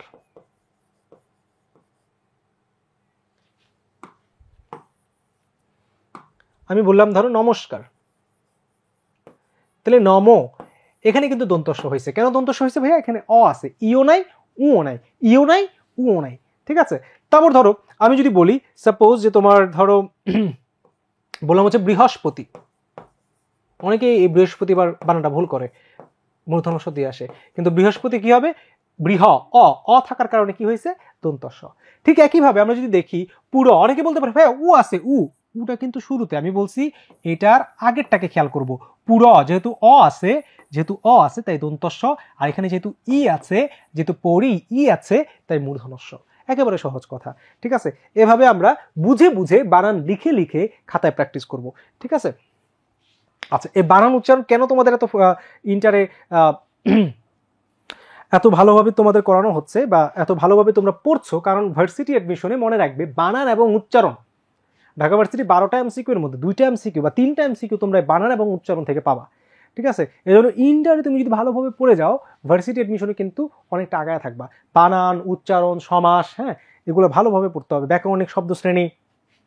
আচ্ছা, এরপর আসো নূপুর, এটা তোমরা ভেবে পড়তে পারো যে বড় ছোট, দুগুকার রুসুকার, বড় ছোট এভাবে পড়তে পারো, বড় ছোট, মুমূর্ষু, ছোট বড় ছোট, আকাঙ্ক্ষা, আকাঙ্ক্ষা, দেখো আকাঙ্ক্ষা বানানটা অনেকেই ভুল করে, আকাঙ্ক্ষা শব্দটা কাঙ্খ নামের ধাতু থেকে আসছে, তাহলে এই যে কাঙ্খ, কাঙ্খ, কাঙ্খ নামে যে ধাতুটা উ এবং ক্ষীয়, উ এবং ক্ষীয় এই ধাতু থেকে আসছে কাঙ্খ, তাই আকাঙ্ক্ষা বানানটা কিন্তু ভুলেও ভুল করা যাবে না।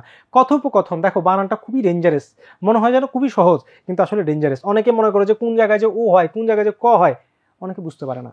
তো দেখো কথোপকথন বানানটা আসলে কি, ক থো পো কথন। খেয়াল করবে এখানে এই শব্দটা যদি আমরা সন্ধি বিচ্ছেদ করি তাহলে যেটা হয় কথা প্লাস উপকথন, কথা প্লাস উপকথন। আমরা সন্ধির নিয়মে যদি একটু দেখার চেষ্টা করি, আ আর উ মিলে একটা ও হয়ে যায়, ঠিক আছে। সন্ধির একটা নিয়ম আছে যে তোমার যেমন সূর্য প্লাস উদয়, সূর্য বা গঙ্গা প্লাস উর্মি, আমরা যদি দেখি একটা শব্দ আছে যে তোমার ধরো গঙ্গা প্লাস উর্মি,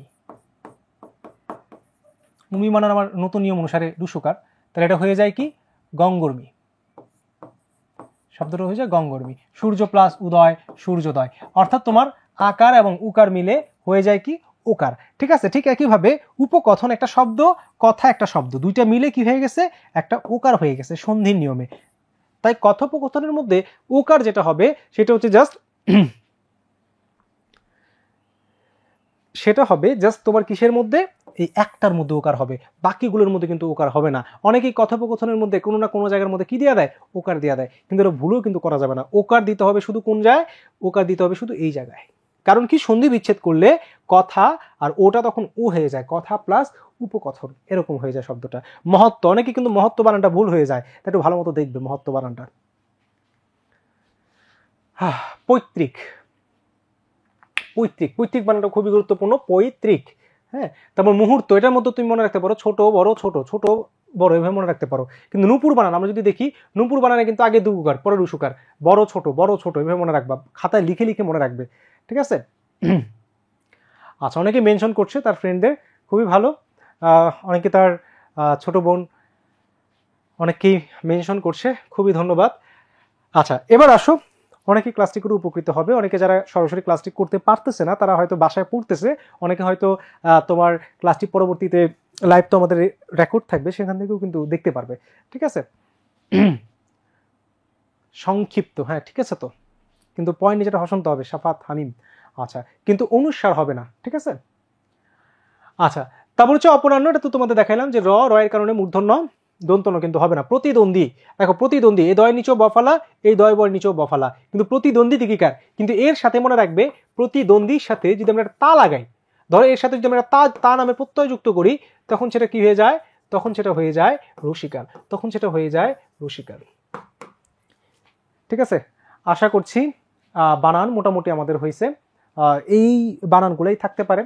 আর কিছু বানান আছে যেমন শিরচ্ছেদ, এটা বানান অনেকে ভুল করে, অনেকে শিরচ্ছেদ দিয়ে আসে, কিন্তু বানানটা হচ্ছে কি, বানানটা হচ্ছে তোমার শিরচ্ছেদ,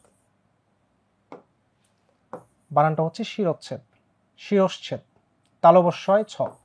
হ্যাঁ, তারপর মনে করো অনেকে ভুল করে দরিদ্রতা, খেয়াল করবে দরিদ্রতা, এর মধ্যে একটা আকার হবে, তা হবে, কিন্তু দারিদ্র, খেয়াল করবে দারিদ্র, দারিদ্র এভাবেও ঠিক আছে, জফালা দিলেও ঠিক আছে। ঠিক আছে, জফালা না দিলেও ঠিক আছে, কিন্তু দারিদ্রতা, দারিদ্রতা কিন্তু হবে না। ঠিক আছে, দা থাকলে তা হবে না, কিন্তু দ থাকলে লাস্টে একটা তা দিতে হবে। ঠিক আছে। তারপর তুমি চাইলে বাংলা বানানের নিয়ম পড়তে পারো। যেমন ধরো আমরা যদি বলি সাপোজ যে রেফের পর ব্যঞ্জন দ্বিত্ব হয়, হ্যাঁ, তারপর হচ্ছে রি র এর পরে মূর্ধন্য হয়। আবার যদি কোনো স্পেসিফিক ভাবে আসে যে তোমার বাংলা বানানের 5টা নিয়ম, তৎসম শব্দের 5টা নিয়ম, তখন কিন্তু তুমি ঘাবড়ে যাবা। ঠিক আছে, কিন্তু তোমার এই বানান শুদ্ধিকরণ যদি ভালোভাবে পড়ো, তাহলে কিন্তু অনেকাংশে তুমি এগিয়ে থাকবা। ওকে, এরপর আসো, তাহলে আশা করছি আমাদের 2টা টপিক মোটামুটি শেষ। উচ্চারণ বানান খুবই ডেঞ্জারাস 2টা টপিক, হ্যাঁ, পরীক্ষার মধ্যে আসার মতো 2টা টপিক। এরপর আসো, আমরা যদি দেখি ব্যাকরণিক শব্দ শ্রেণী, খুবই গুরুত্বপূর্ণ, এর মধ্যে পদ নিয়ে আলোচনা করা হয়েছে। আমরা জানি যে তোমার পার্শ্ববিস্পিক যতগুলো প্রকার আছে, এই ব্যাকরণিক শব্দ শ্রেণী ততগুলো প্রকার আছে। আমরা যদি একটু খেয়াল করি, এখানে দেখব যে তোমার ব্যাকরণিক শব্দ শ্রেণীকে আমরা 8টা ভাগে ভাগ করি। জাস্ট জেনে রাখো, ব্যাকরণিক শব্দ শ্রেণীকে আমরা 8টা ভাগে ভাগ করি। 8টা ভাগ কি কি তোমরা অনেকেই জানো, যে নাউনকে আমরা বলি কি বিশেষ্য পদ, যেটা এদের নাম বুঝায়। তারপর আছে বিশেষণ পদ, অ্যাডজেক্টিভ। তারপর প্রোনাউন, যেটাকে আমরা বলি সর্বনাম। তারপর হচ্ছে ক্রিয়া বিশেষণ। আগে কিন্তু বিশেষণ একসাথে ছিল, এখন কিন্তু নতুন তোমাদের যে ব্যাকরণিক শব্দ শ্রেণী যে টপিকটা আছে, এটার মধ্যে বিশেষণ থেকে ক্রিয়া বিশেষণটাকে আলাদা করা হয়েছে। তারপর তোমাদের আছে হচ্ছে তোমার অনুসর্গ, যেটাকে আমরা বলতে পারি প্রিপোজিশন। তারপর তোমার আছে কনজাংশন, যেটাকে আমরা বলি বাংলায় হচ্ছে যোজক। আগে কিন্তু এগুলো ছিল না, বাট তোমাদের ইন্টারে কিন্তু এগুলো আছে। 9 10 কিন্তু তোমরা পড়ে আসো নাই। হ্যাঁ ভাই, ক্লাস কত ঘন্টা হবে? যত ঘন্টা নেওয়া যাবে, আজকে সারা রাত ক্লাস নেব। আচ্ছা, যদি তোমরা সিরিয়াস থাকো, সব কিছু ইনশাল্লাহ আলোচনা হবে। তারপর আসো আমরা যদি দেখি, তারপর আছে তোমার আবেগসূচক শব্দ, যেটাকে আমরা বলি ইন্টারজেকশন। তাহলে বিশেষ্য, বিশেষণ, সর্বনাম, অব্যয়কে ভেঙে কিন্তু 3টা জিনিস হয়েছে। ঠিক আছে। আচ্ছা, তাহলে কয়টা হলো? 7টা। আর কিছু আছে? আবেগ শব্দ দিলাম, যোজক দিলাম, অনুসর্গ দিলাম, বিশেষণ, ক্রিয়া বিশেষণ, সর্বনাম, এই তো মোটামুটি হয়ে গেল। আচ্ছা, আর কিছু বাকি আছে বলো তো? অব্যয়। আচ্ছা, অব্যয়কে ভেঙে কিন্তু 3টা হয়েছে। আরেকটা বাকি আছে, বলো তো সেটা কি? আরেকটা বাকি আছে, বড় ভাই, সেটা বড় ভাই, সবার বড় ভাই, কি সেটা বলো তো? আচ্ছা আবারও বলছি, অব্যয়, আগে অব্যয় ছিল, আগে পদ 5 প্রকার ছিল, বাট এখন কিন্তু অব্যয়কে ভেঙে 3টা জিনিস হয়েছে। আচ্ছা কি বাকি আছে বলো তো, বলো। সবার বস, সেটা সেটা কি জানো? ইংলিশের মধ্যে যেটা খুবই খুবই গুরুত্বপূর্ণ, যেটা না জানলে তুমি ইংলিশে গ্রামারে অনেক কিছু পিছিয়ে যাবা। আচ্ছা, পড়ালেখা করে কি আসলে কিছু করা সম্ভব?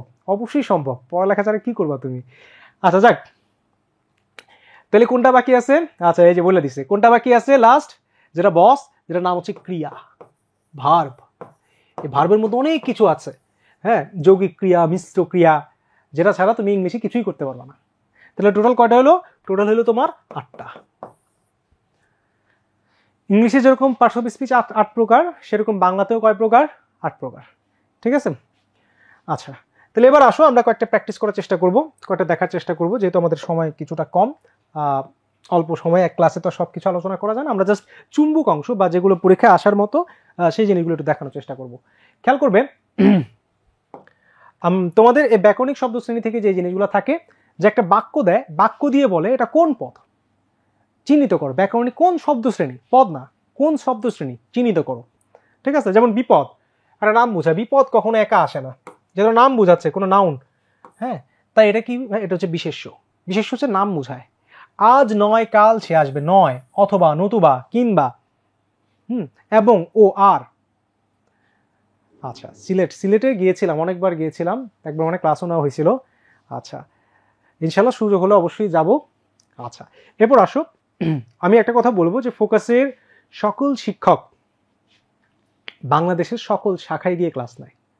ঠিক আছে? অনেক জায়গায় দেখা যায়, আমি বলবো না, বিভিন্ন কোচিংয়ে আছে যে তাদের এলাকা ভিত্তিক টিচাররা ক্লাস নেয়। আমি তাদের ছোট করবো না, তারা হয়তো আমাদের থেকে ভালো পড়াইতে পারে, কিন্তু ফোকাসের কোয়ালিটি হচ্ছে তারা পুরো বাংলাদেশে, ঢাকার থেকে পুরো বাংলাদেশের সকল শাখায়, শুধুমাত্র ঢাকা ভার্সিটির টিচাররাই, বর্ণনা পাবলিক ভার্সিটি যেটা হচ্ছে মেডিকেল বুয়েট, তার সেই স্টুডেন্টরাই কিন্তু ক্লাস নেয়। ঠিক আছে? আচ্ছা যাক, যেটা বলছিলাম, হ্যাঁ, সব টপিকই দেখাবো ইনশাল্লাহ। তাহলে নয়, এবং, নতুবা, অথবা, যেগুলো কনজাংশন, যোজক, যোজক কিছু কিছু শব্দ আছে তুমি দেখলেই বুঝতে পারবা, হ্যাঁ। তারপর হচ্ছে অনুসর্গ, অনুসর্গ তুমি দেখলেই বুঝতে পারবা, হ্যাঁ, যে প্রিপোজিশন, জন্য, দ্বারা, দিয়া, কর্তৃক, তুমি যে বিভক্তি পড়ছো, বিভক্তিগুলোই কিন্তু অনুসর্গ, হ্যাঁ। সহিত, সঙ্গে, উইথ, বাই মানে দ্বারা, হ্যাঁ, ফর মানে জন্য, ইন মানে মধ্যে, বিনা, বিনা মানে কি জানো? উইদাউট, হ্যাঁ, সবই কিন্তু প্রিপোজিশন। হ্যাঁ, প্রিপোজিশন মানে হচ্ছে তোমার অনুসর্গ। এরপর আসো, গুড়ি গুড়ি বৃষ্টি হচ্ছে।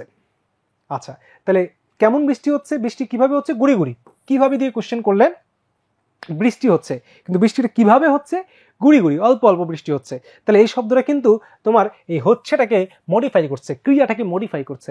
যেহেতু ক্রিয়াকে মডিফাই করছে, তাই আমরা এটাকে বলবো হচ্ছে ক্রিয়া বিশেষণ। ঠিক আছে? তারপর হচ্ছে মোদের গর্ব, মোদের আশা, আমরি বাংলা ভাষা। তাহলে মোদের, মোদের হচ্ছে একটা সর্বনাম, মোদের হচ্ছে একটা সর্বনাম, হ্যাঁ। আচ্ছা, তারপর আসো, সাবাস। সাবাস একটা কি? আবেগ শব্দ। আবেগ শব্দগুলো দেখলে তুমি বুঝতে পারবা, সাবাস, বাহ, উফ। ঠিক আছে? আচ্ছা, তারপর আসো, নাহিদা খুব দ্রুত দৌড়াতে পারে বা দ্রুত দৌড়াতে পারে। তাহলে দৌড়াতে, দৌড়াতে পারে, দৌড়াতে ক্রিয়া, ক্রিয়া, ক্রিয়াকে যে মডিফাই করবে সেই কিন্তু ক্রিয়া বিশেষণ। মনে রাখবে। আচ্ছা আচ্ছা, ফোকাস নামটাই কেমন যেন অসাধারণ, হ্যাঁ আসলেই অসাধারণ। আচ্ছা, তারপর দেখো, তারপর আমরা যদি দেখি, এই বিশেষণ থাকলে তুমি, মানে ক্রিয়া বিশেষণ থাকলে তুমি যদি বিশেষণ দিয়ে আসো, তাহলে কিন্তু তোমার নাম্বার কিন্তু কাটা যাবে। তাই তোমার ভালোভাবে এটা ক্রিয়া বিশেষণ দিয়ে আসতে হবে, যদি ক্রিয়াকে মডিফাই করে। আর যদি ক্রিয়াকে মডিফাই না করে, যেমন হঠাৎ গুড়ি গুড়ি বৃষ্টি শুরু হলো, তাহলে বৃষ্টিটা কিরকম? এটা কিন্তু বৃষ্টিটাকে মডিফাই করছে, যে বৃষ্টিটা কিরকম? গুড়ি গুড়ি। ঠিক আছে? যে কিভাবে শুরু হলো? গুড়ি গুড়ি না, কি শুরু হলো? বৃষ্টি শুরু হলো। ঠিক আছে? কিন্তু বৃষ্টিটা কিরকম? গুড়ি গুড়ি। এখানে কিন্তু সেটা বিশেষণ। হ্যাঁ, সুখের লাগিয়া, লাগিয়া মানে জন্য, জন্য একটা তোমার প্রিপোজিশন। প্রিপোজিশন মানে হচ্ছে কি? তোমার অনুসর্গ। যথা ডট ডট তথা, যথা ডট ডট তথা, এটাকে বলা হয় সাপেক্ষ যোজক, অথবা এটাকে তুমি বলতে পারো সাপেক্ষ সর্বনাম। দুটাই বলতে পারো, তুমি যেটা ইচ্ছা সেটাই দিতে পারো, সাপেক্ষ সর্বনাম। হ্যাঁ, এটা সর্বনামের প্রকার আছে, সাপেক্ষ সর্বনাম। তুমি চাইলে সেটা দিতে পারো, অথবা যোজকও দিতে পারো। যোজক দেওয়াই ভালো। যথা, তথা, যেমন, ডট ডট তেমন, যত, ডট ডট তত, এগুলো দিতে পারো। হ্যাঁ, আচ্ছা, তারপর আসো, তোমার এগুলো তো তোমার বাক্য দিয়ে থাকবে। বাক্য দিয়ে থাকলে খুব সোজা, 8টা বাক্য থাকবে, সেটার মধ্যে তোমার 5টা দিতে হবে। আচ্ছা, এরপর আসো, এবার আসো তোমার প্যাসেজও থাকতে পারে। প্যাসেজ মানে কি, যে একটা অনুচ্ছেদ দিবে, অনুচ্ছেদ থেকে কিছু শব্দ মার্ক করা থাকবে, কোনটা কোন পদ সেটা তোমার চিহ্নিত করতে হবে। কিভাবে করবে? যেমন তোমার আজ সারাদিন আকাশ সাদা মেঘে ঢাকা, তাহলে সাদা, এই সাদা শব্দটা কারে মডিফাই করতেছে? মেঘ, তাই এটা হচ্ছে বিশেষণ। কেমন মেঘ? সাদা মেঘ, ঠিক আছে। মৃদু বাতাস বইছে, কি বইছে? বাতাস বইছে, তার মানে এটা হচ্ছে বিশেষণ, এটা হচ্ছে তোমার বিশেষ্য। তারপর হচ্ছে ফাহাদ ভাঙ্গা ছাতা, ছাতাটা কেমন? এই যে ফাহাদ, এই পোলাটা কি করছে? ভাঙ্গা ছাতা, তার ছাতা ভাঙে গেছে, তাহলে ছাতাটা কেমন? ভাঙা, তার মানে এটাও কি? এটা একটা বিশেষণ পদ। গরিব মানুষ ফাহাদ। আচ্ছা, তারপর দেখো, ফাহাদ ভাঙ্গা ছাতা নিয়ে রাস্তায় দাঁড়িয়ে আছে, আহা কি কষ্ট। আচ্ছা, শুধু যোজক লিখলেও হবে, সমস্যা নাই, হ্যাঁ, কিন্তু তোমার আর একটু যদি ভালোভাবে লেখো টিচারের কাছে হাইলাইট হবে, তুমি যদি জানো। আর যদি না জানো তাহলে শুধু যোজক লিখলেই হবে, ঠিক আছে।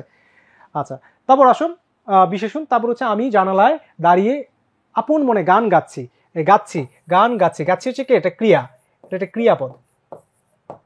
উফ বড্ড ঠান্ডা, তাহলে উফ এটা কি? এটা আবেগসূচক শব্দ। মনে রাখবে, এই যে ব্যাকরণিক শব্দ শ্রেণী বলো বা তোমার অনুচ্ছেদ বলো, যেভাবেই আসুক তোমার কিন্তু পুরাটা, আচ্ছা নির্মিত অংশ কিভাবে লিখলে বেশি নম্বর পাওয়া যাবে, ঠিক আছে বলবো ভাইয়া। আচ্ছা, যেটাই আসুক তুমি এগুলো পুরাটা লেখা দরকার নাই। তুমি যেটা করবা জাস্ট হচ্ছে এই যে এরকম ভাবে লিখবা, যে সাদা এটা বিশেষণ, তারপর হচ্ছে বাতাস বিশেষ্য, ভাঙা বিশেষণ, গাচ্ছি ক্রিয়া, উফ আবেগ, এরকম ভাবে লিখবা।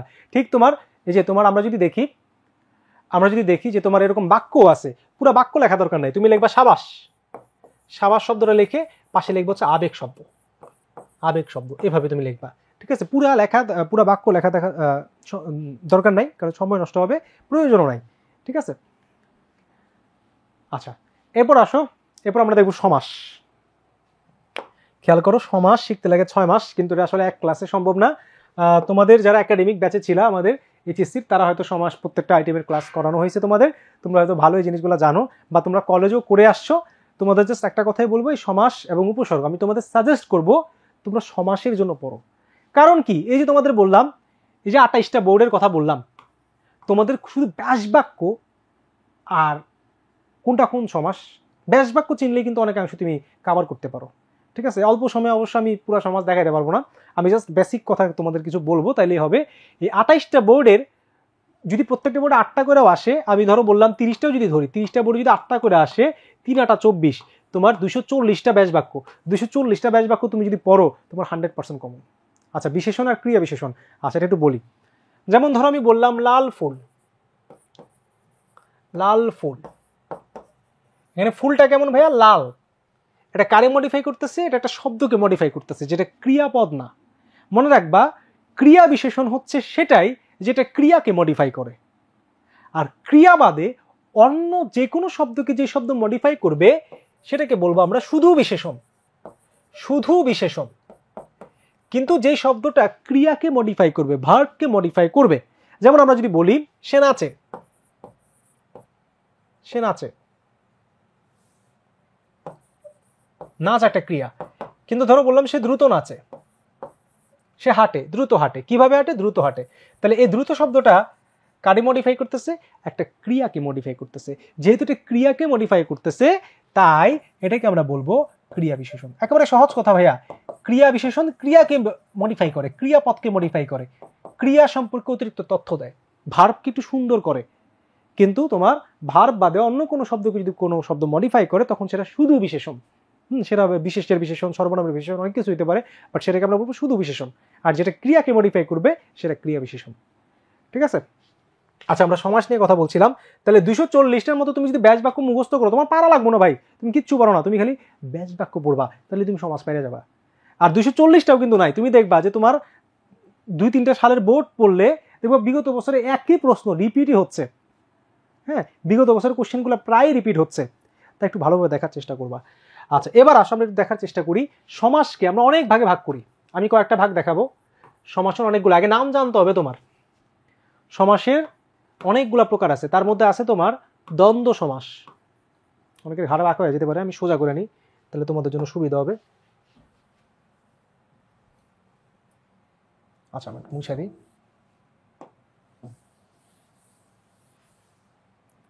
আচ্ছা, সমাসকে আমরা প্রধানত অনেকগুলো ভাগে ভাগ করি, আমরা একটু দেখার চেষ্টা করব। যেমন আছে তোমার দ্বন্দ্ব সমাস, নামগুলো জানতে হবে। দ্বন্দ্ব সমাস, তারপর আছে তোমার কর্মধারয় সমাস, তারপর আছে তোমার তৎপুরুষ সমাস, নামগুলো জানতে হবে। তারপর আছে তোমার দ্বিগু সমাস,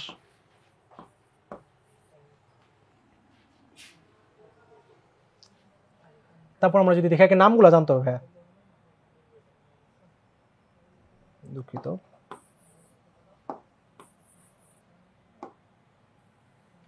ওটা দেখার চেষ্টা করি। আচ্ছা, দ্বিগুর পর তোমার আছে হচ্ছে তোমার অব্যয়ীভাব সমাস, অব্যয়ীভাব সমাস, এবং আছে হচ্ছে বহুব্রীহি সমাস। সমাসের বাচ্চা কাচ্চা হচ্ছে মূলত এই 6টা। এছাড়াও সমাসের আরো কিছু প্রকার আছে, যেমন আমরা দেখবো হচ্ছে নিত্য সমাস। 8টার মধ্যে একটা থাকবে হচ্ছে নিত্য সমাস, 8টা সমাসের মধ্যে একটা নিত্য সমাস থাকবেই, ঠিক আছে। তারপর হচ্ছে তোমার থাকবে হচ্ছে প্রাদি সমাস।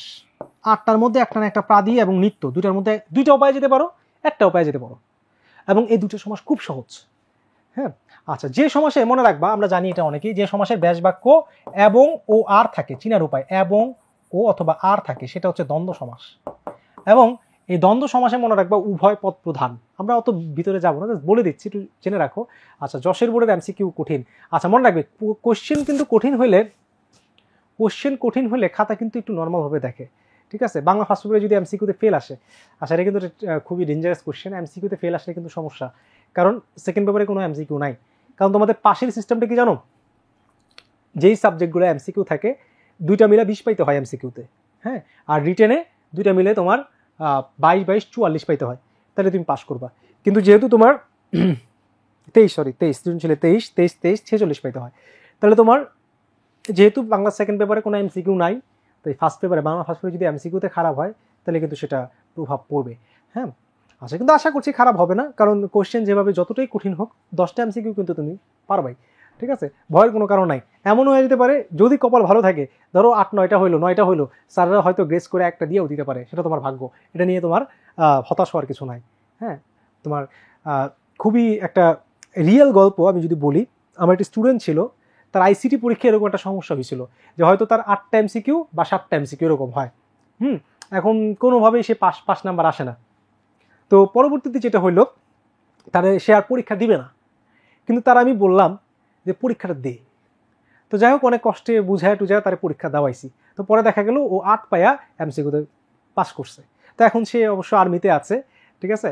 আচ্ছা, তো ব্যাপারটা হচ্ছে যে কোনো জিনিস ভাগ্য তো লাগেই, তাও তোমার চেষ্টা করতে হবে। আচ্ছা 20+ হওয়ার কথা ছিল, কোনো সমস্যা নেই, 20+, 25+, 25, 26, অনেকের 28টাও হয়েছে, খুবই ভালো, চিন্তার কোনো কারণ নাই। কিন্তু বাংলা সেকেন্ডে তোমার 90-এর উপর তুলতে হবে, ওরকম টার্গেট নিয়ে তোমার যাইতে হবে, ঠিক আছে। আচ্ছা, তাহলে দ্বন্দ্ব সমাস চেনার উপায় কি, ব্যাস বাক্য এবং ও আর থাকে। মনে রাখবে, কর্মধারয় সমাজ দিয়ে আমরা তুলনা করি, কর্মধারয় সমাজ দিয়ে আমরা বেশিরভাগ ক্ষেত্রে তুলনা করি। মহান যে নবী, মহানবী, হ্যাঁ, তারপর হচ্ছে তোমার কুসুম কোমল, কুসুমের ন্যায় কোমল, হ্যাঁ, রক্তের মতো লাল, আমরা তুলনা করি। মহান যে রাজা, মহারাজা। আচ্ছা, তারপর তৎপুরুষের মধ্যে মনে রাখবে বিভক্তি বাদ যায়, তৎপুরুষে বিভক্তি বাদ যায়, কিন্তু একটা তৎপুরুষ আছে যেটার মধ্যে বিভক্তি বাদ যায় না, বিভক্তি বাদ যায়। আমি জাস্ট সংক্ষেপে বলছি, দ্বিগু সমাসে সমাহার কথাটা থাকে এবং সংখ্যা থাকে, দ্বিগু সমাসে সংখ্যা থাকে এবং সমাহার কথাটা থাকে। অব্যয়ীভাব সমাসে আমি জাস্ট এক কথায় বলছি আর কি, এগুলো নিয়ে অনেক ডিটেলস আছে, আমি অত ডিটেলসে যাব না, জাস্ট সংক্ষেপে বলছি। অব্যয়ীভাব সমাসে উপসর্গ থাকে অথবা অব্যয় সূচক শব্দ থাকে, আর বহুব্রীহি সমাসে যার কথাটা থাকে, যার, এবং অন্য কিছু বোঝায়, বহুব্রীহি সমাস দিয়ে অন্য কিছু বোঝায়। তারপর নিত্য এবং প্রাদি, দুইটাও আমি দেখাবো, ঠিক আছে, দুইটাও আমি দেখাবো। তাহলে এই হচ্ছে তোমার সংক্ষিপ্ত কিছু তোমার ব্যাস বাক্য জানলে এগুলো জানবা। আচ্ছা, এরপর আমরা যদি দেখি শতবর্ষ, যেহেতু সংখ্যা আছে, সংখ্যা থাকলে সেটা আবার সংখ্যাবাচক বহুব্রীহি হইতে পারে, সেটা একটা ভেজাল আছে, আমরা ভেজালে যাবো না আপাতত। শতবর্ষ একটা সংখ্যা আছে, শতবর্ষ, এখানে শতবর্ষ বলতে 100 বছরকে বোঝাচ্ছে, হ্যাঁ, পরপদকে বোঝাচ্ছে, তাই এটাকে আমরা বলবো দ্বিগু সমাস। এবং দ্বিগু সমাসে কি হয়, সমাহার কথা থাকে। তুমি যদি জাস্ট ব্যাস বাক্য জানো, অনেক কিছু তুমি জেনে রাখতে পারবা। তারপর আসো আকণ্ঠ। আকণ্ঠ মানে কি, কণ্ঠ পর্যন্ত, যেহেতু যে আ আছে, দেখো সমস্ত পদে আ আছে, তাই এটা হচ্ছে উপসর্গ, যেহেতু আছে উপসর্গ থাকার কারণে অব্যয়ীভাব সমাস। দেশান্তর, মনে রাখবে যে অন্তর কথাটা থাকলে সেটা নিত্য সমাস, হ্যাঁ। যুগান্তর, অন্য যুগ, দেশান্তর, অন্য দেশ, গ্রামান্তর, অন্য গ্রাম, অন্য কথাটা থাকলে সেটা নিত্য সমাস, ঠিক আছে। আরেকটা চেনার উপায় আছে, যেমন আমরা যদি বলি যে তোমার কেবল দেখা, যদি আমি বলি দেখা মাত্র, ধরো পরীক্ষায় আসলো যে তোমার দেখা মাত্র, তাহলে এটা ব্যাস বাক্য কি হবে? কেবল দেখা। মাত্র কথা থাকলে কেবল হয়ে যায়, কেবল দেখা। হ্যাঁ, কেবল শোনা বা শোনা মাত্র, তাহলে কেবল শোনা। হ্যাঁ, এভাবে তুমি দেখবা। আচ্ছা, তাহলে নিত্য সমাস গেলে বড় কুসুম কোমল, তাহলে এটার তুলনা করা হচ্ছে কুসুমের ন্যায় কোমল, এটাকে বলা হয় উপমান কর্মধারা। উপমান এবং উপমিত দুটো নিয়ে অনেক ডেঞ্জারাস আলোচনা আছে, আজকে অবশ্যই কম সময়ের কারণে অত ডিটেলস আলোচনা করবো না, জাস্ট তোমাদের বলে দিচ্ছি যে কুসুম কোমল, কুসুম কেমন হয়? কোমল হয়। যদি শর্ত মানে তাহলে উপমান, আর যদি শর্ত না মানে তাহলে হচ্ছে উপমিত। যেমন দেখো, আমি জাস্ট এই দুটো এক্সাম্পলে তোমাদের বুঝাই দিচ্ছি। কুসুম কেমন হয় ভাইয়া? কোমল হয়, আমি দেখছি, সত্য। কুসুম কোমল হয়। রক্ত কেমন হয়? লাল হয়। তুষার কেমন হয়? সাদা হয়। সূর্য কেমন হয়? রাঙা হয়। বজ্র কেমন হয়? কঠোর হয়। তার মানে এটা লজিক থাকে, উপমানের মধ্যে একটা লজিক থাকে। কিন্তু উপমিতর মধ্যে কোনো লজিক থাকে না। চন্দ্র মুখ, চন্দ্র কেমন হয়? মুখ হয়। হইলো? হয় নাই কিন্তু। তার মানে এটার মধ্যে কোনো লজিক থাকে না। যদি লজিক না থাকে তাহলে সেটা হচ্ছে উপমিত কর্মধারয়, আর যদি লজিক থাকে তাহলে উপমান কর্মধারয়, তুলনা করার ক্ষেত্রে। ঠিক আছে, এই জিনিসটা একটু ভালো মতো দেখবা। আচ্ছা, আকণ্ঠ, কণ্ঠ পর্যন্ত বা কণ্ঠের সমীপেও দিতে পারো। সমীপে এরকম হয় না, উপকণ্ঠ হয়, কণ্ঠের সমীপে। উপকূল, কুলের সমীপে। কিন্তু আকণ্ঠ, এটার ব্যাস বাক্য হচ্ছে কণ্ঠ পর্যন্ত। হ্যাঁ, আপাদ মস্তক, হ্যাঁ, পা হতে মাথা পর্যন্ত, এভাবে দিতে পারো। আচ্ছা, তাহলে আমি আবারও বলছি, তুমি জাস্ট ব্যাস বাক্যগুলো দেখবা। তারপর দেখো, খুব মজার একটা ব্যাস বাক্য, এটা প্রায় পরীক্ষার মধ্যে আমি দেখছি, অনেকগুলো বোর্ডে আসছে। হাতাহাতি, লাঠালাঠি, কোলাকুলি, হ্যাঁ, আকার রসিকার, এরকম যদি পরীক্ষায় আসে তাহলে কি হবে? এটা খুবই একটা কমন, যেটার নাম হচ্ছে ব্যতিহার বহুব্রীহি।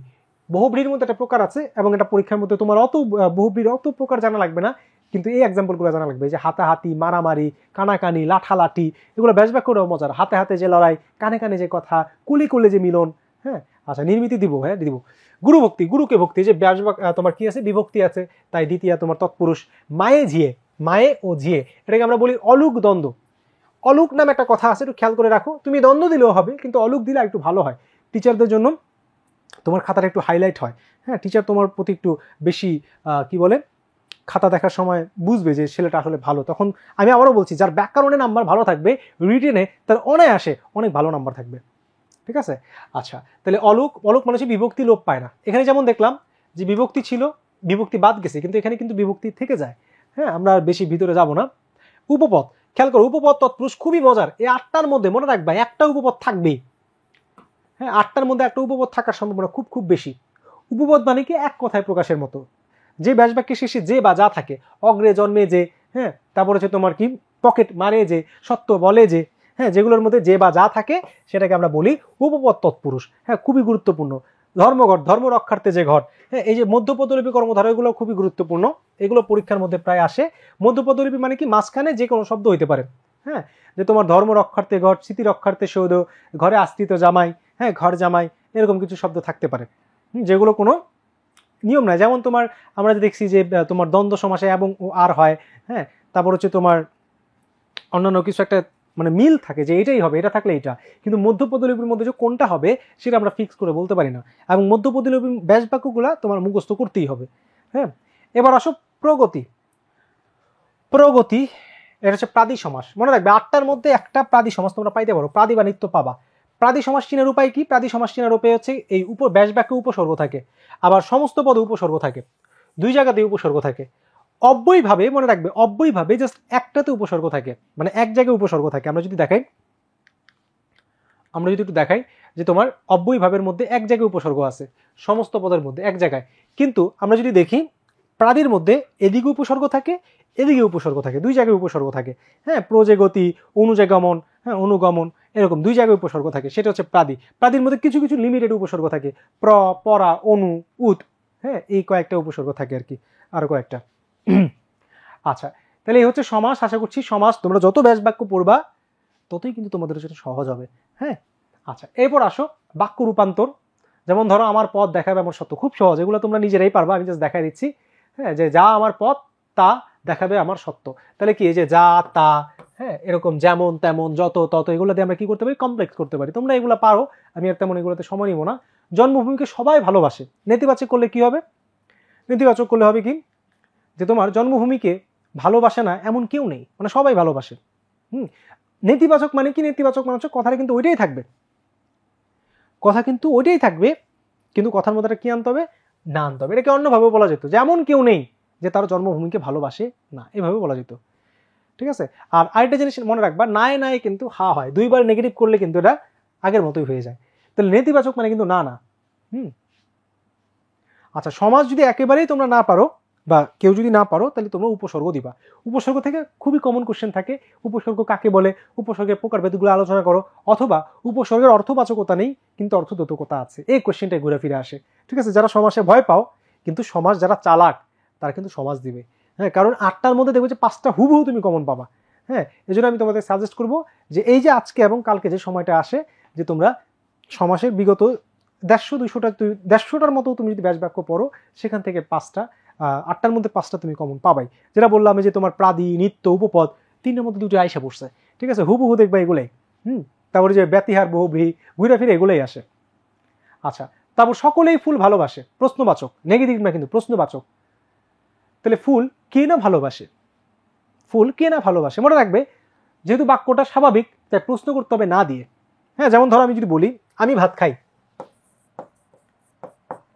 আমি ভাত খাই, বাক্যটা স্বাভাবিক, তাহলে আগে প্রশ্ন করতে হবে এভাবে যে আমি কি ভাত খাই না। তোমরা যারা ইংলিশে অ্যাসার্টিভ টু নেগেটিভ ইন্টারোগেটিভ করছো তারা কিন্তু এরকম করতা। হ্যাঁ, যে ডোন্ট দিতে শুরুতে, অর্থাৎ নট না থাকলে প্রশ্ন করার সময় নট দিতে হয়। হ্যাঁ, আর বাক্যের মধ্যে যদি নট থাকে তাহলে প্রশ্ন করার সময় নট দেওয়া যাবে না। যেমন আমি যদি বলতাম আমি ভাত খাই না, তখন প্রশ্ন করতে হবে আমি কি ভাত খাই, উল্টাভাবে প্রশ্ন করতে হয়। ঠিক আছে, এই জিনিসটা ভালো মতো মাথায় থাকবে। তারপর আমি তোমার মঙ্গল কামনা করি, নর্মাল কথা, কিন্তু এটাকে যদি প্রার্থনা সূচক করতে চাই, অপটেটিভ যদি করতে চাই, তাহলে হবে কি তোমার মঙ্গল হোক। একবার সহজ, তোমার মঙ্গল হোক, এরকম হয়। তোমরা এগুলো জানবা, এগুলো পারবা, আমি আর বেশি সময় নেব না। এখানে আসতেই হলো, এখানে না এসে পারলাম না, কথা কিন্তু একই, না এসে পারলাম না, তাহলে দুইটা নাই কিন্তু কি হলো, দুইটা নাই একটা হা হয়ে গেছে। দরিদ্র হলো তার মন ছোট নয়, যৌগিক। যৌগিক মানে কি, কম্পাউন্ড সেন্টেন্স। কম্পাউন্ড সেন্টেন্স তোমরা খুব সহজেই পারবা, যে তিনি দরিদ্র কিন্তু, মানে যে ইনস্পাইট অফ যদি থাকে, ইংলিশ আমরা পড়ে আসছি, তাহলে কি হয়, একটা বাট হয়, কিন্তু হয়, কিন্তু তার মন ছোট নয়। দেশের সেবা করা উচিত, ইম্পারেটিভ, অনুজ্ঞা মানে ইম্পারেটিভ, তাহলে দেশের সেবা করো, দেশের সেবা করো। হ্যাঁ, তারপর হচ্ছে তোমার যে লোক চরিত্রহীন সে পশুর চেয়ে অধম, সরল বাক্য করতে হবে। এটা কিন্তু আসে কিসে, যে সে, এটা কি কিসে আসে, এটা আছে হচ্ছে তোমার জটিল বাক্যে। তাহলে এটাকে সরল করলে কি হবে, চরিত্রহীন লোক পশুর চেয়ে অধম, এক বাক্যে একটা অংশে নিয়ে আসছি। ঠিক আছে, এবং সরল বাক্যের মধ্যে জাস্ট একটাই ক্রিয়া থাকে, কিন্তু এখানে ক্রিয়া নাই, কিন্তু ক্রিয়াটা উজ্জ আছে, অধম হয়, হয় কথাটা উজ্জ আছে। আচ্ছা, কিন্তু উপরের মধ্যে কিন্তু আবার দুইটা ক্রিয়া আছে, যে লোক চরিত্রহীন হয়, সে লোক সে পশুর চেয়েও কি অধম হয়, হয় কথাটা উজ্জ আছে। আচ্ছা যাক, আমি আর অত ডিটেলসে যাবো না, তুমি এগুলো এমনিই পারবা। জাস্ট আমি আবারও বলছি, বাক্য রূপান্তর বিগত 4 বছরও না 3 বছরের কোশ্চেন তুমি যদি দেখো তাহলে হয়ে যাবে, ঘুরে ফিরে একই বাক্য আসে। এবার আসো বাক্য শুদ্ধিকরণ, খুবই গুরুত্বপূর্ণ, বাক্য শুদ্ধিকরণও কিন্তু আসে। এছাড়া তোমরা যেটা করতে পারো, বাক্য নিয়ে কিন্তু থিওরিটিক্যাল কোশ্চেনও আসে, যে তোমার বাক্য কাকে বলে, হ্যাঁ, গঠন অনুসারে বাক্যের প্রকারভেদ, তারপর হচ্ছে তোমার উৎস অনুসারে বাক্যের প্রকারভেদ, হ্যাঁ, প্রয়োগের দিক থেকে প্রকারভেদ অনেকভাবে আসতে পারে, এগুলো একটু পড়বা। তা আমি তোমাদের বলবো থিওরিটিক্যালি না পড়ে তুমি হচ্ছে ওই রূপান্তরটা একটু পড়বা, কারণ রূপান্তরে কিন্তু টাটকা মার্ক, 8টা বাক্য দেওয়া থাকবে, 5টা রূপান্তর করতে হবে, খুব সহজে তুমি কিন্তু পারবা।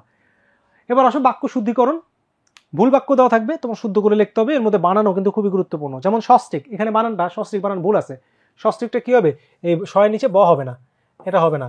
হ্যাঁ, শুধু সস্ত্রিক বা স্ত্রী সহ, সস্ত্রিক মানে স্ত্রী সহ, কিন্তু এই শয় ব মানে নিজের স্ত্রী, হ্যাঁ, নিজের স্ত্রী এসেছেন, তাহলে হইলো না, স্ত্রী সহ, যেটার মধ্যে ব নাই সেটা মনে হচ্ছে স্ত্রী সহ। ঠিক আছে, কি হবে, সপরিবার, ওটার নিচেও ব হবে না। ঠিক আছে, আচ্ছা তারপর আসো, তারপর রিমা ভয়ঙ্কর মেধাবী বলা যাবে না, বলতে হবে কি রিমা অত্যন্ত মেধাবী, যে বিগত বছরের কোশ্চেন। শুধুমাত্র কথায় কাজ হবে না, অনেকেরা ভুল করে, শুধুমাত্র নামে কোনো শব্দ নাই, শব্দটা হচ্ছে শুধু মাত্র, দুটো একসাথে দিলেই কিন্তু অপপ্রয়োগ হয়ে যায়। হ্যাঁ, তারপর হচ্ছে পরীক্ষা চলাকালীন সময় ভিতরে প্রবেশ নিষেধ, অনেক জায়গায় লেখা থাকে, হ্যাঁ চলাকালীন, তাহলে চলাকালীন দুইটার মধ্যে কোনো একটা, পরীক্ষা চলা সময় বা পরীক্ষাকালীন সময়, হ্যাঁ, চলাকালীন বলা যাবে না। সরি, চলাকালীন ঠিক আছে, এই যে কালীন আবার সময়, দুটো একসাথে বলা যাবে না, কালীন মানেই তো সময় বুঝাইতেছে। আর যদি কালীন না দাও তাহলে পরীক্ষা চলার সময় বলতে পারো, কিন্তু আমি তোমাদের বলবো যে চলাকালীন দিলে ভালো লাগে আর কি। হ্যাঁ, সময় কথাটা দেওয়া দরকার নাই, দুটো এক হয়ে যায়। তারপর হচ্ছে দৈন্যতা। দৈন্যতা দেখো, দৈন্যতা না, এটা হবে দৈন্য বা দীনতা। হ্যাঁ, দৈন্য বা দীনতা, এটাকে বলা হয় তোমার অপপ্রয়োগজনিত ভুল। এটা হচ্ছে তোমার পদের পরিবর্তনের ভুল। যেমন দেখো, আমরা যদি বলি সুন্দর, সুন্দর এটা একটা বিশেষণ, এর সাথে আমরা একটা জ অথবা স্ন যেটাই বলি একটা প্রত্যয় যুক্ত করলে, স্ন জ ফলা নামে একটা প্রত্যয় আছে, যেটা যুক্ত করলে সেই শব্দটা হয় সৌন্দর্য। সেই শব্দটা হয় সৌন্দর্য। কিন্তু এই সৌন্দর্যের পরে তুমি একটা তা লাগাইতে পারবে না। সৌন্দর্যের পরে তুমি একটা তা লাগাইতে পারবে না, এটা একটা অপপ্রয়োগ। ঠিক আছে, যেমন আমরা যদি বলি মধুর, মধুরকে তুমি বলতে পারো, খেয়াল করবে, মধুরকে তুমি বলতে পারো মধুরতা, বলতে পারো, সমস্যা নাই। মধুরতা বিশেষণের সাথে তুমি তা লাগায় একটা বিশেষ্য করতে পারো, নাউন করতে পারো। যেমন সুন্দরকে তুমি চাইলে সুন্দরতা বলতে পারো, সুন্দরতা বলতে পারো, সমস্যা নাই, তাহলে এটা নাউন হয়ে যায়। হ্যাঁ, এটার সাথে যদি তা যুক্ত করো এটা নাউন হয়ে যায়। মধুর সাথে যদি তা যুক্ত করো মধুরতা, এটা নাউন হয়ে যায়।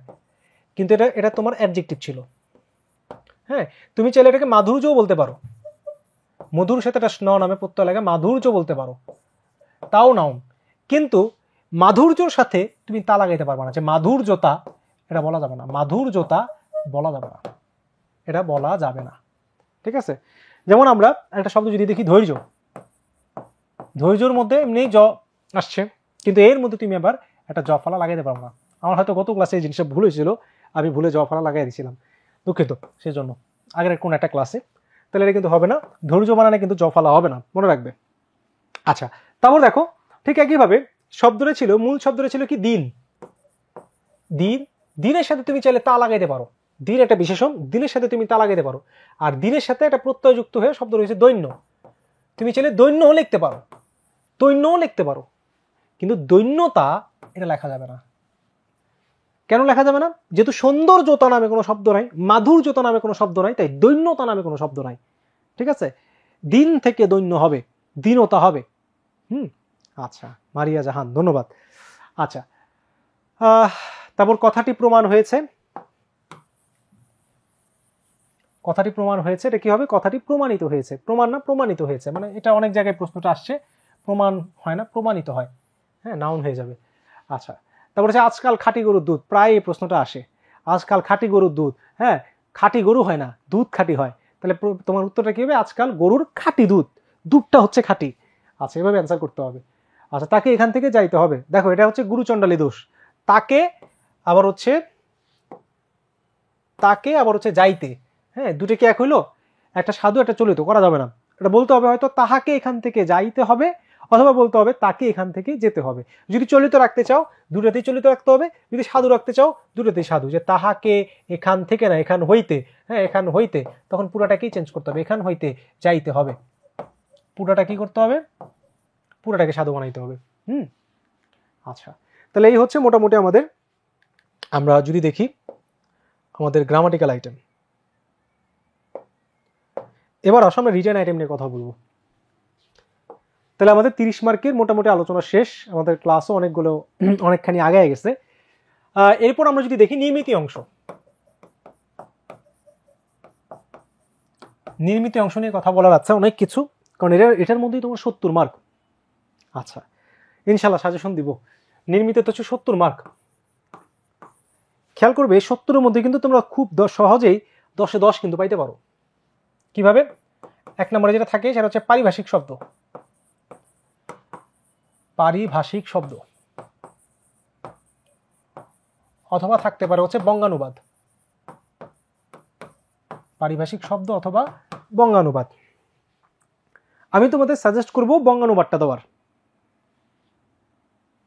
শব্দ মানুষকে ব্যবহার করতে দেখি, কিন্তু করা যাবে না, এটা ভুল। হ্যাঁ, এই জন্যই তোমাদের এই পরীক্ষা দেওয়া হয়েছে। যেমন এই যে তোমাদের পরীক্ষার প্রশ্নই থাকে যে সঠিক উত্তর দাও, এটা কিন্তু একটা ভুল, অপপ্রয়োগ। ঠিক মানে তো ঠিক, এটাকে স দেওয়ার কোনো দরকার আছে? আচ্ছা, এরকম কিছু অপপ্রয়োগ আছে। আচ্ছা যাক, পারিভাষিক শব্দ আমি তোমাদের বলবো এটা দিতে, কারণ এটা হুবহু বিগত বছরের কোশ্চেন থেকে কমন পাওয়া যায়। হ্যাঁ, যে তোমার প্রায় 12টা না 14টা আসে, 14 না 15টা, যাই হোক, ওখান থেকে 10টা দেওয়া লাগে।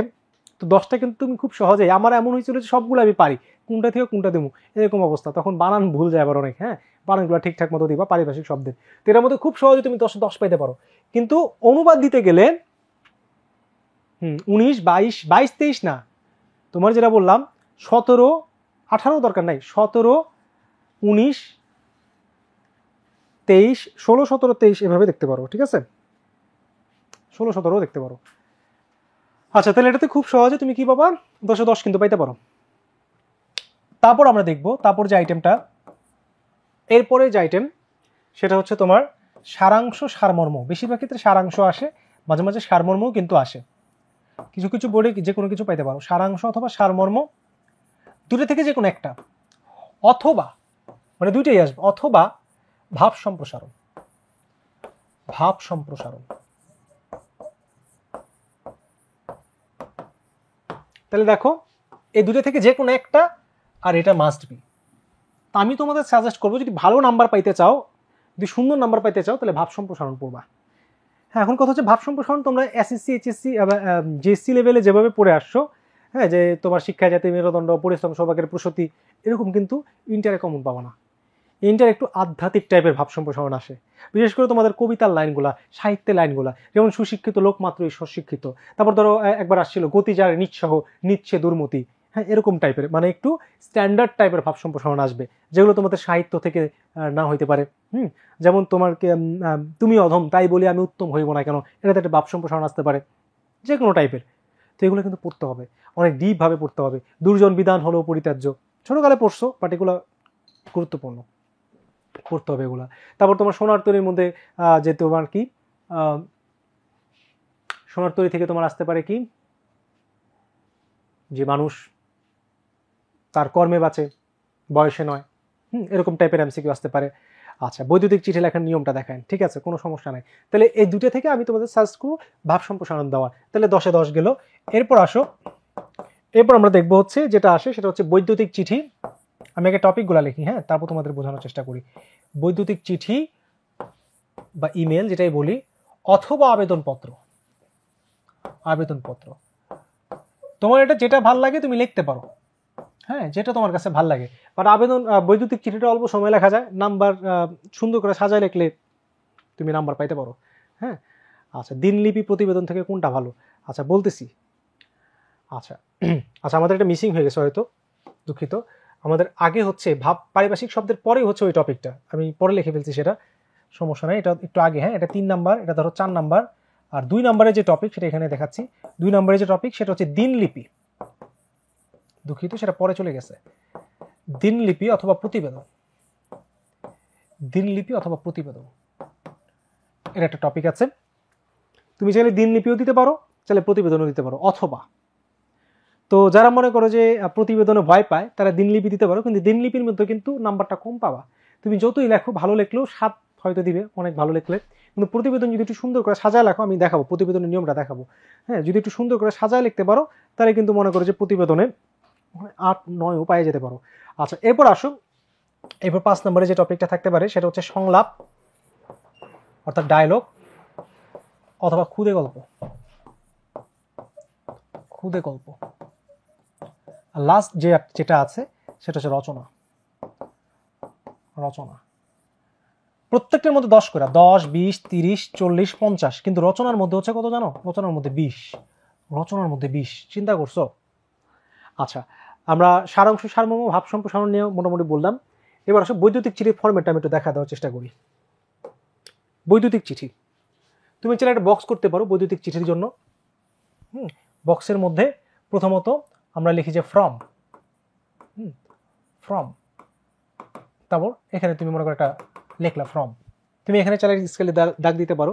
এরপর হচ্ছে টু, যারে পাঠাবা, যারে পাঠাবা তার ঠিকানা, যে @gmail.com। তারপর হচ্ছে সিসি, সিসি মানে হচ্ছে তুমি অতিরিক্ত যদি কাউরে রাখতে চাও, সিসি।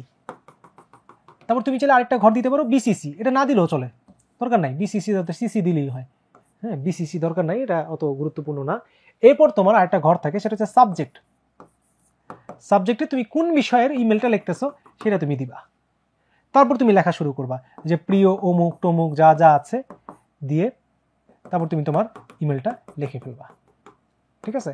প্রিয়টাকে একটু সাইডে রাখবা, একটা কমা দিবা, তারপর হচ্ছে তোমার লেখাটা লিখবা, লিখে চিঠি যেভাবে লেখো সেভাবে লিখে শেষ করে দিবা, কোনো ঝামেলা নাই। হ্যাঁ, কিন্তু আমি তোমাদের বলবো ইমেল যত ছোট পারো, রচনা সাইজ কতটুকু লিখলে ফুল মার্কস পাওয়া যায় সেটা বলবো, সমস্যা নাই। কতটুকু কীভাবে কতগুলো পয়েন্ট দিতে হয় সেগুলো সবই বলবো। আচ্ছা যাক, এরপর আসো, তাহলে ইমেল আমি তোমাদের সাজেস্ট করবো যে একটা বক্স করে দেওয়া, তাহলে তুমি নাম্বারটা ভালো পাবা। আর যদি ইমেল না দিতে চাও সেক্ষেত্রে আবেদন দিতে পারো। আচ্ছা, ইমেল কি কোনগুলো গুরুত্বপূর্ণ? ইমেল হচ্ছে একবারে বেসিক জিনিসগুলো, যেগুলো হচ্ছে বলবো বলবো। আচ্ছা, তাহলে ইমেল ব্যাপারটা হচ্ছে, ইমেলকে এক পেজে শেষ করতে হবে? এক পেজে শেষ করাটাই ভালো, কারণ ইমেল যত ছোট হয় তত ভালো, কারণ ইমেল বেশি বড় হলে সমস্যা। হ্যাঁ, ইমেল বেশি বড় করা দরকার না, এক পেজের মধ্যে শেষ করে দিবা। কিন্তু আবেদনপত্র তুমি 2 পেজে যেতে পারবা, কিন্তু বৈদ্যুতিক ইমেল যদি 2 পেজে চলে যায় সমস্যা নাই, কিন্তু চেষ্টা করবা 1 পেজে দেওয়ার, এবং সুন্দরভাবে কাটাকাটি করা যাবে না। ইমেলে কাটাকাটি করলে কিন্তু, বা রিটেনে কাটাকাটি করলে নাম্বারে প্রভাব পড়বে। আচ্ছা, আবেদনপত্র, তাহলে বৈদ্যুতিক চিঠি যেগুলো গুরুত্বপূর্ণ সেগুলো হচ্ছে তোমার, আমরা বলতে পারি যে তোমার ধরো শিক্ষা সফরে যাওয়ার জন্য বন্ধুকে নিমন্ত্রণ, হ্যাঁ, অথবা তোমার কি বলে বাবা মারা গেছে সান্ত্বনা দেওয়ার জন্য বন্ধুকে ইমেল, যে কোনো জিনিস, হ্যাঁ, তোমার জীবনে লক্ষ্য জানিয়ে বন্ধুকে ইমেল, যে কোনো জিনিস আসতে পারে। আবেদনপত্রের মধ্যে তোমরা যেগুলো ছোটকাল থেকে পড়ে আসছো, হ্যাঁ, যে তোমার ক্যান্টিনের জন্য, কম্পিউটার ক্লাবের জন্য, কলেজ ভিত্তিক কিছু আবেদনপত্র, এরপর হচ্ছে তোমার এলাকায় কোনো লাইব্রেরি প্রতিষ্ঠার জন্য, হ্যাঁ, অথবা তোমার কি বলেন রিলিফ ক্যাম্পের জন্য তোমার জেলা পরিষদের কাছে, প্রশাসকের কাছে তোমার আবেদন, এরকম টাইপের তোমার লিখলে ভালো হয়। এখন তুমি যেটা ভালো পারো, হ্যাঁ, সেন্ড কি দিব না সময়, আচ্ছা সেন্ড দিতে পারো। এই যে আমরা যদি দেখি এখানে লাস্টে দেওয়া সেন্ড বা ডেলিভার্ড একটা দিতে পারো, না দিলেও সমস্যা নাই, বাট এগুলো দিতে হবে, যে তোমার সাবজেক্ট, টাইম না দিলেও চলে, সমস্যা নাই, ঠিক আছে? আচ্ছা, কিন্তু মেইন জিনিসগুলো তোমার থাকতে হবে। আচ্ছা গেল, এবার আসো দিনলিপি। দিনলিপি তুমি যেটা করতে পারো, দিনলিপি হচ্ছে তুমি জাস্ট একটা শিরোনাম দিবা, যে বসন্তের প্রথম দিন বা বাংলা নববর্ষের দিন উদযাপন, একটা শিরোনাম দিয়ে তুমি তোমার দিনলিপি, যে আজ দিনলিপির মধ্যে কিন্তু সময় দিতে হয়, সময়, তারপর হচ্ছে বার, হ্যাঁ, সময় বার দিয়ে একটা দুইটা দাড়ি দিতে হয়, দিয়ে তারপর হচ্ছে তোমার দিনলিপি তুমি লেখা শুরু করবা। কিন্তু আমি তোমাদের বলবো দিনলিপি থেকে ইমেলে সম্পূর্ণ নাম্বার না পাইলেও 80% নাম্বার তুমি পাবা। হ্যাঁ, তাহলে দিনলিপিতে ফার্স্ট হচ্ছে তোমার শিরোনাম দিবা, তারপর হচ্ছে তোমার তারিখ, বার, এবং চাইলে তুমি সময়ও দিতে পারো, দিয়া দুইটা টান দিবা, দাড়ি দিবা, তারপর তোমার লেখা শুরু করবা, হ্যাঁ, দিনলিপির মধ্যে। আচ্ছা গেল, এবার আসো প্রতিবেদন। খুবই খুবই গুরুত্বপূর্ণ জিনিস প্রতিবেদন। যারা চালাক তারা কিন্তু প্রতিবেদনও দিবে, কিন্তু যারা মনে করো যে টাইম বাঁচাতে চায়, যারা পাস করতে চায়, তাদের জন্য হচ্ছে তোমার দিনলিপি, যে তোমার একটা দিন কেমন কাটছে। দেখো, প্রতিবেদন অনেক রকমের হয়। একটা হচ্ছে তোমার কলেজ ভিত্তিক,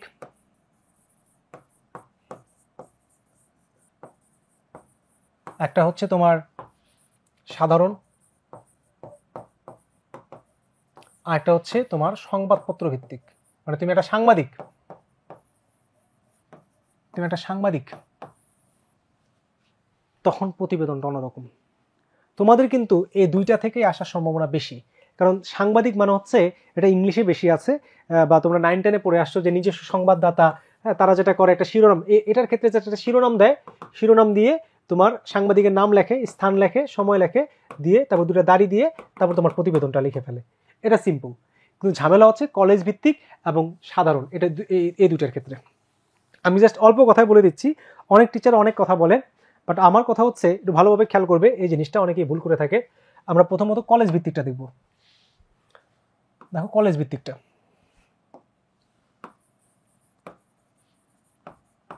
কলেজ ভিত্তিক, ধরো কলেজের নবীনবরণ সম্পর্কে প্রতিবেদন, দিনলিপিকে 1 পৃষ্ঠা না, দিনলিপি তুমি 2-3 পৃষ্ঠাও যেতে পারবা, সমস্যা নাই। হ্যাঁ, আচ্ছা, কলেজ ভিত্তিক আমরা যদি দেখি, তুমি প্রথমত যেটা করতে পারো যে তোমার বরাবর, তারপর হচ্ছে তোমার অধ্যক্ষ, তারপর হচ্ছে কলেজের নাম, তারপর হচ্ছে তোমার বিষয় দিলে দিতে পারো, না দিলেও নাই, বিষয়, যে এই সম্পর্কে প্রতিবেদনের বিষয়টা দিলে আর কি, বা শিরোনাম দিলা। তারপর কি করবা, তারপর হচ্ছে জনাব, আপনার আদেশক্রমে একটা সিরিয়াল নাম্বার দিতে পারো, যে এত নাম্বার সিরিয়ালের প্রতিবেদনটি প্রকাশ করা হলো, আপনার আদেশক্রমে এত নম্বর প্রতিবেদনটি প্রকাশ করা হলো, দিয়ে তারপর হচ্ছে বিনীত নিবেদক, তারপর তোমার নাম এখানে লিখবে একবার, যে তোমার নাম হচ্ছে উমুক। উমুক লেখার পরে তারপর তুমি যেটা করবা, তারপর ওখানে সুন্দর করে একটা শিরোনাম দিবা, যে নবীন বরণ বা বাংলা নববর্ষ বা 21শে ফেব্রুয়ারি দিবস সম্পর্কে একটা প্রতিবেদন দেওয়ার পরে তারপর যেটা করবা, তারপর তোমার প্রতিবেদন তুমি লিখবা, যত লাইন লাগে, যত পৃষ্ঠা লাগে, তোমার নিজের মতো তুমি মনের মাধুরী মিশায় লিখবা। লেখার পরে লাস্টে দিয়ে, আবারও বলছি, লাস্টে দিয়ে, এটা আমি কলেজ ভিত্তিকের কথা বলতেছি, লাস্টে দিয়ে অনেকভাবে, অনেক কলেজ অনেকভাবে শিখে, বাট আমারটা মোটামুটি স্ট্যান্ডার্ড, তুমি এটা মাথায় রাখতে পারো। হ্যাঁ, তারপর তুমি লাস্টে দিয়ে আবার তুমি দিতে পারো বিনীত নিবেদক বা শুধু নিবেদক, আবার তোমার নাম, হ্যাঁ, তোমার ক্লাস, যে তুমি ওই ক্লাসের একাদশ না দ্বাদশ, তোমার রোল। হ্যাঁ, তারপর যেটা করতে হবে, তারপর দুইটা বক্স করতে হবে। একটা বক্সের মধ্যে তোমার এখানে থাকবে হচ্ছে প্রতিবেদকের শিরোনাম, প্রতিবেদনের শিরোনাম, সরি, এটার মধ্যে একটা বক্স করতে হবে, প্রতিবেদনের শিরোনাম, আর কিছু লাগবে না, শিরোনাম। তারপর হচ্ছে প্রতিবেদকের নাম, অনেক কিছু থাকবে বক্সে, প্রতিবেদকের নাম, প্রতিবেদকের নাম, তারপর হচ্ছে প্রতিবেদন তৈরির তারিখ, অনেক কিছু থাকবে বক্সে, প্রতিবেদন তৈরির তারিখ, আমি বারবার লিখলাম না, প্রতিবেদন তৈরির তারিখ ও সময়, তারিখ ও সময় বা স্থান, কোথায় তৈরি করা হয়েছে, শেষ। এই জিনিসগুলো দিলেই মোটামুটি প্রতিবেদন হয়ে যাবে। এটা হলো কলেজ ভিত্তিক, ঠিক আছে, কলেজ ভিত্তিক। কিন্তু যদি এটা সাধারণ কোনো কিছু হয়, ধরো জেলা প্রশাসকের নিকট অথবা কোনো কি বলে পত্রিকার সম্পাদকের নিকট, তখন কিভাবে করতে হবে? আচ্ছা, বিষয় লেখার পরে আলাদাভাবে নিচে আবার শিরোনাম, হ্যাঁ, লিখতে হবে যে বিষয় দেওয়ার পরে আবার একটা শিরোনাম, এই যে এখানে শিরোনাম দিতে হবে, এই জায়গাটার মধ্যে শিরোনাম, হ্যাঁ, শিরোনাম দিয়ে তোমার প্রতিবেদন লিখতে হবে। এটা গেলো একটা। আর একটা হচ্ছে তোমার, তুমি একজন সাধারণ মানুষ, তুমি একটা সংবাদপত্রে প্রতিবেদন দিতে চাও, সাংবাদিক না, সাংবাদিকের ক্ষেত্রে আরেক রকম, তখন তোমার কি করতে হবে, বরাবর তখন ওই অধ্যক্ষ না, তখন দিতে হবে কি, তখন দিতে হবে সম্পাদক, তখন দিতে হবে তোমার বরাবর সম্পাদক। তারপর এখানে পত্রিকার নামও দিতে হবে, ধরো দিলা হচ্ছে দৈনিক ইত্তেফাক বা দৈনিক প্রথম আলো, ঠিকানাও দিয়ে দিলা পাশে। তারপর হচ্ছে বিষয়, তারপর হচ্ছে জনাবের ক্ষেত্রে লিখবে হচ্ছে আপনার বহুল প্রচলিত পত্রিকায় আমার নিম্নোক্ত প্রতিবেদনটি প্রকাশ করিলে চিরকৃতজ্ঞ থাকিব, লেখে তারপর হচ্ছে নিবেদকে তোমার নাম, হ্যাঁ, বিনীত নিবেদক নাম, তারপর ওই সেম একইভাবে শিরোনাম দিয়ে তোমার প্রতিবেদন তুমি লিখবা, তারপর নিবেদক দিয়ে আবার তোমার নাম দিবা। কিন্তু কলেজ ভিত্তিক ছাড়া সাধারণ, যেটা তুমি একটা সাধারণ মানুষ একটা পত্রিকায় প্রতিবেদন দিবা, সেক্ষেত্রে বক্স লাগবে দুইটা, এটা একটা বক্স, আর একটা বক্স লাগবে, সেটা হচ্ছে প্রেরক প্রাপক, এটার পরে সেটা দিবা, একটা হচ্ছে প্রেরক, একটা হচ্ছে প্রাপক। প্রাপক, প্রেরকে কি হবে, এবং ডাক টিকিট কথাটা লিখতে হবে, ডাক টিকিট, ডাক টিকিট, ঠিক আছে, ডাক টিকিট। আচ্ছা, তাহলে প্রেরকে কি হবে, প্রেরক হচ্ছে তোমার তথ্য বা প্রশ্নের মধ্যে দেওয়া থাকবে, সাপোজ তোমার নাম উমুক, হ্যাঁ, তারপর ধরো সম্পাদকের নাম উমুক, যদি সম্পাদক না থাকে শুধু সম্পাদক দিলেই হবে, ঠিক আছে, এখানে তোমার ঠিকানা, আর এখানে কি হবে, সম্পাদকের ঠিকানা। এটা কিন্তু কলেজ ভিত্তিক না, এটা সাধারণ, হ্যাঁ, যে তুমি একজন সাধারণ মানুষ, পত্রিকায় তুমি একটা প্রতিবেদন রচনার জন্য এভাবে তোমার লিখতে হবে, বরাবর সম্পাদক দৈনিক ইত্তেফাক, বিষয় জনাব, তারপর আপনার বহুল প্রচলিত পত্রিকায় আমার নিম্নোক্ত প্রতিবেদনটি প্রকাশ করিলে চিরকৃতজ্ঞ থাকিব, এভাবে করে তারপর আস্তে আস্তে শেষ করতে হবে। মনে রাখবে কলেজের ক্ষেত্রে বক্স হবে একটা, কিন্তু তোমার এই ইসের ক্ষেত্রে কি বলে, সাধারণের ক্ষেত্রে বক্স হবে দুইটা। কিন্তু তুমি যদি সাংবাদিক হও, যদি বলে যে তুমি একজন সাংবাদিক, তখন কিন্তু কোনো বক্স টক্স লাগবে না, খালি শিরোনাম দিবা, তারপর তোমার তারিখ দিবা, সময় দিবা, নিজস্ব সংবাদদাতা কথাটা লিখে তারপর তুমি শুরু করবা, ঠিক আছে। কিন্তু পরীক্ষায় মূলত কলেজ ভিত্তিক নাহলে সাধারণ দুই রকম প্রতিবেদন আসার সম্ভাবনাই বেশি, ঠিক আছে। আচ্ছা, এরপর আসো তাহলে আমাদের দিনলিপিগুলো, প্রতিবেদনগুলো, সংলাপ, সংলাপ হচ্ছে ডায়লগের মতো খুব কমন জিনিস, বৃক্ষরোপণের প্রয়োজনীয়তা, তারপর হচ্ছে করোনা মহামারী, ডেঙ্গু, দ্রব্যমূল্যের ঊর্ধ্বগতি, এগুলো নিয়ে প্রতিবেদনও থাকতে পারে, হ্যাঁ, এগুলো নিয়ে তারপর বৈশ্বিক উষ্ণায়ন, এগুলো নিয়ে যে কোনো টপিক থাকতে পারে। ক্ষুদে গল্প, ক্ষুদে গল্পটা খুবই গুরুত্বপূর্ণ, ক্ষুদে গল্পের মধ্যে কিন্তু একটা টাইটেল দিতে হবে। আচ্ছা, লেখার পরে ঠিকানা দিলে ভালো, হ্যাঁ, দৈনিক ইত্তেফাক আর কি মিশন রোড দিলে ভালো, দিতে হবে। আচ্ছা, তারপর হচ্ছে তুমি দিনলিপি দাও, তুমি সংলাপ দাও, তুমি ক্ষুদে গল্প দাও, একটা শিরোনাম দিবা, একটা টাইটেল দিবা। তুমি যদি প্রতিবেদন দাও, প্রতিবেদনও একটা টাইটেল দিবা, টাইটেল না দিলে কিন্তু নাম্বার কাটা যাবে। ক্ষুদে গল্প এমন হইতে পারে টাইটেল দিয়েও দিতে পারে, অথবা স্টোরি ইংলিশে তোমরা পড়ে আসছো, অল্প কিছু দিয়ে বাকিটা তোমার লিখতে হবে। কিন্তু আমি তোমাদের সাজেস্ট করবো সংলাপটা দিতে পারো, অথবা যদি সংলাপ কমন না পড়ে সেক্ষেত্রে ক্ষুদে গল্প দিতে পারো। যেটাই দাও মোটামুটি কয়েক পেজ, 3-4 পেজ তোমার দিতে হবে। আচ্ছা, একটু আগে যেটা দেখাইলাম আবেদনের মতোই, খেয়াল করো, তোমার সাধারণ যেটা সেটা আবেদনের মতোই, কিন্তু আবেদনপত্রের মতোই, কিন্তু এটা হচ্ছে তোমার এই যে এই বক্সটা দিতে হবে, যেটা আবেদনপত্রের মতো দেওয়া লাগতো না। হ্যাঁ, এই বক্সটা আলাদা একটা দিতে হয়। হ্যাঁ, সাধারণ প্রতিবেদন যেটা, আর কলেজ ভিত্তিক যেটা, কলেজ ভিত্তিকে কিন্তু প্রিয় প্রাপক লাগে না, কারণ তুমি ওই অধ্যক্ষর কাছেই দিতেছো, সেক্ষেত্রে বক্স লাগবে একটা। আচ্ছা, তাহলে আমরা যেখানে ছিলাম, তাহলে এবার আসো রচনা। রচনা তোমরা কোনগুলা পড়বা? রচনা আমি জাস্ট একটাই বলে দিচ্ছি, খেয়াল করবা, কয়েকটাই বলে দিচ্ছি, সেটা হচ্ছে মানব কল্যাণে বিজ্ঞান, বিজ্ঞান রিলেটেড যা আছে পড়ে ফেলবা। এরকম থাকতে পারে দৈনন্দিন জীবনে বিজ্ঞান, অথবা তোমার বাংলাদেশের তথ্য প্রযুক্তি, কমন পাবাই বাবা, বাংলাদেশের তথ্য প্রযুক্তি,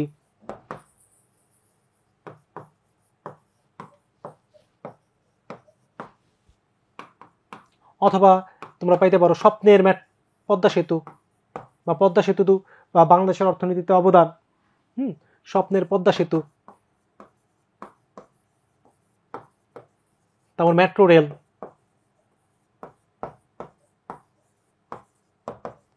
মুক্তিযুদ্ধ, মুক্তিযুদ্ধ, এগুলাই রচনার মধ্যে তোমরা পাবা। বিশেষ করে বিজ্ঞান রিলেটেড, তথ্য প্রযুক্তি রিলেটেড, মোবাইল ফোন রিলেটেড, এগুলো কিন্তু রচনার মধ্যে আসতে পারে। মনে রাখবে রচনার মধ্যে কমপক্ষে, আমি তোমাদের যদি একটু এবার সামারি করি, খেয়াল করবে তোমাদের যে 3 ঘন্টা পরীক্ষা, 3 ঘন্টার মধ্যে তোমরা যেটি করবে, আমি তোমাদের যদি রিটেন পার্টগুলো দেখাই, এই ভাব সম্প্রসারণ সর্বোচ্চ তুমি 30 মিনিট ব্যয় করবে, বা তুমি যদি সারাংশ লেখার কম সময় লাগবে, কিন্তু ভাব সম্প্রসারণ এগুলো 30 মিনিট, বৈদ্যুতিক চিঠি বা আবেদনপত্র এগুলো 20 মিনিট, প্রতিবেদনে গেলো ধরো 30 মিনিট, ক্ষুদে গল্প ধরো গেল 20 মিনিট বা 10 মিনিট, তার মানে 30 30 60 1 ঘন্টা, 1 ঘন্টা 1.5 ঘন্টা, 1.5 ঘন্টা গেল তোমার, 1 ঘন্টা 30 মিনিট গেল হচ্ছে কয় নাম্বারে, 10 20 30 40 নাম্বারের জন্য 1.5 ঘন্টা চলে গেল। হ্যাঁ, তারপর তোমার যেই ব্যাকরণগুলো থাকবে, ব্যাকরণগুলো তুমি চেষ্টা করবে 30 মিনিটের মধ্যে দেওয়ার, আধা ঘন্টার মধ্যে বা 40 মিনিটের মধ্যে দেওয়ার, 40 মিনিটের মধ্যে দেওয়ার। তুমি চাইলে এখানেও সময় কমাইতে পারো, হ্যাঁ, যে এই যে আমি 30 মিনিট ধরলাম, 30 মিনিট লাগবেও না, 20 মিনিট 20 মিনিটও যদি ধরো, তাহলে ওইখানেও যদি 30 50 মিনিট বা 40 মিনিট ধরো, তোমার রচনার জন্য, আমি আবারও বলছি, রচনার জন্য কমপক্ষে 1 ঘন্টার উপরে তোমার সময় রাখা লাগবে। রচনার জন্য তোমার কমপক্ষে 1 ঘন্টার উপরে সময় রাখা লাগবে। এবং এই 1 ঘন্টার মধ্যে তাহলে তুমি কয় পেজ লিখতে পারো? 1 ঘন্টার মধ্যে তুমি নর্মালি 3টা সৃজনশীল লিখতে পারো। হয়তো আজকে লিখে আসছো অনেকেই, 3টা সৃজনশীল লিখে আসছো, তাহলে 3টা সৃজনশীল লিখতে এক একজন যদি মনে করো কমপক্ষে 5 পৃষ্ঠাও লেখে, তাহলে 3 5 15 পেজ, 15 পৃষ্ঠা কিন্তু তার লেখা হয়ে যায়। কিন্তু রচনার মধ্যে তো আর কোনোই নেই। রচনার মধ্যে তুমি লেখা যখন শুরু করবা তখন আর থামবা না, তুমি চেষ্টা করবা কমপক্ষে রচনা 18 থেকে 20 পৃষ্ঠার মধ্যে শেষ করার, এবং পয়েন্ট বানাইতে হবে। এই যে আমি যে রচনাগুলো বললাম, এই রচনার তোমরা পয়েন্ট বানানোর চেষ্টা করবা। যত পয়েন্ট, তোমার পুরো রচনা মুখস্থ করা দরকার নাই, পয়েন্ট বানাবা। যত পয়েন্ট বানাবা দেখবা যে অটোমেটিক্যালি পরীক্ষার মধ্যে তোমার কাজে লেগে গেছে, পেজ বেড়ে গেছে। ঠিক আছে, টিচাররা কিন্তু বোর্ডে অনেকখানি ক্ষেত্রে লেখা তো করতেও পারে, ভালো হইলে পড়ে, আর যদি লেখা মিডিয়াম হয় তখন কিন্তু পৃষ্ঠা গুণে, তাই তোমার লেখার পৃষ্ঠাও কিন্তু একটু বাড়া লিখতে হবে, কিন্তু লেখার ভিতরেও সুন্দর লেখা থাকতে হবে। হ্যাঁ, তার মানে আমরা মোটামুটিভাবে বুঝলাম যে এভাবে তুমি যদি লিখে আসতে পারো, তাহলে কিন্তু অনায়াসে তুমি রিটেনে 80%-এর উপরে নাম্বার পাবা। আর ব্যাকরণে তোমার টার্গেট থাকতে হবে 40 আউট অফ 40, 40-এর মধ্যে তোমার 40ই লাগবে। সবকিছু যদি ক্লিয়ার করে আসতে পারো, তাহলে ইনশাআল্লাহ তোমার সাফল্য হবে এবং 90+ তুমি পাবা। তো আর কারো কোনো কোশ্চেন আছে? কোশ্চেন থাকলে জানাও, তাহলে আমরা একবারে ক্লাসের শেষ পর্যায়ে এসে পড়ছি। আচ্ছা, একটু বলি, ভাব সম্প্রসারণে কিন্তু তুমি চাইলে প্যারা দিতে পারো, কয়েকটা পয়েন্ট কি বলে পাট করে লিখতে পারো। হ্যাঁ, যে তোমার কি বলে মূল ভাব, তারপর হচ্ছে সম্প্রসারিত ভাব, লাস্টে মন্তব্য দিতে পারো। হ্যাঁ, আর পয়েন্ট মোট কয়টা দিতে হবে এটা কোনো লিমিটেশন নাই, রচনা তুমি যত পারো, যত ইচ্ছা পারো শেষ করতে পারো। হ্যাঁ, আচ্ছা ঠিক আছে, আর সময় নিব না। ইমেল লেফট সাইড থেকে শুরু করবো নাকি রাইট সাইড? চেষ্টা করবা ইমেল বলো, আবেদনপত্র বলো, প্রতিবেদন বলো, সব কিছু তোমার বাম পাশের পৃষ্ঠা থেকে শুরু করার। হ্যাঁ, রচনার মাঝে ব্লু কালার কোনো সমস্যা নাই, নীল আর কালো তুমি ইউজ করতে পারবা। হ্যাঁ, প্রবাদ বাক্যর ক্ষেত্রে, পয়েন্টের ক্ষেত্রে তুমি নীল কালার ইউজ করবা, খাতারের পুরো রঙিন করে ভালাবা। ঠিক আছে, ক্ষুদে গল্পটা টাইটেল দিবা, ভিতরে যা আছে সব সুন্দর করে, স্টোরি রাইটিং যেভাবে লেখে ওইভাবে লিখে দিবা, ঠিক আছে? এটা নিয়ে আর তেমন কিছু বললাম না। তো যাই হোক, তোমাদের অনেকক্ষণ ক্লাস নিছি, অনেক সিরিয়াস ছিল তোমরা। ইনশাআল্লাহ বাংলা প্রথম যাদের মোটামুটি হয়েছে, একটু বাংলা সেকেন্ড পেপার দিয়ে খুব মারতে হবে, সেই কামনা ব্যক্ত করে আজকের ক্লাস আমরা এখানেই শেষ করছি। আল্লাহ হাফেজ, আসসালামু আলাইকুম। ধন্যবাদ সবাইকে এত করে কষ্ট করে ক্লাসটি করার জন্য। আল্লাহ হাফেজ।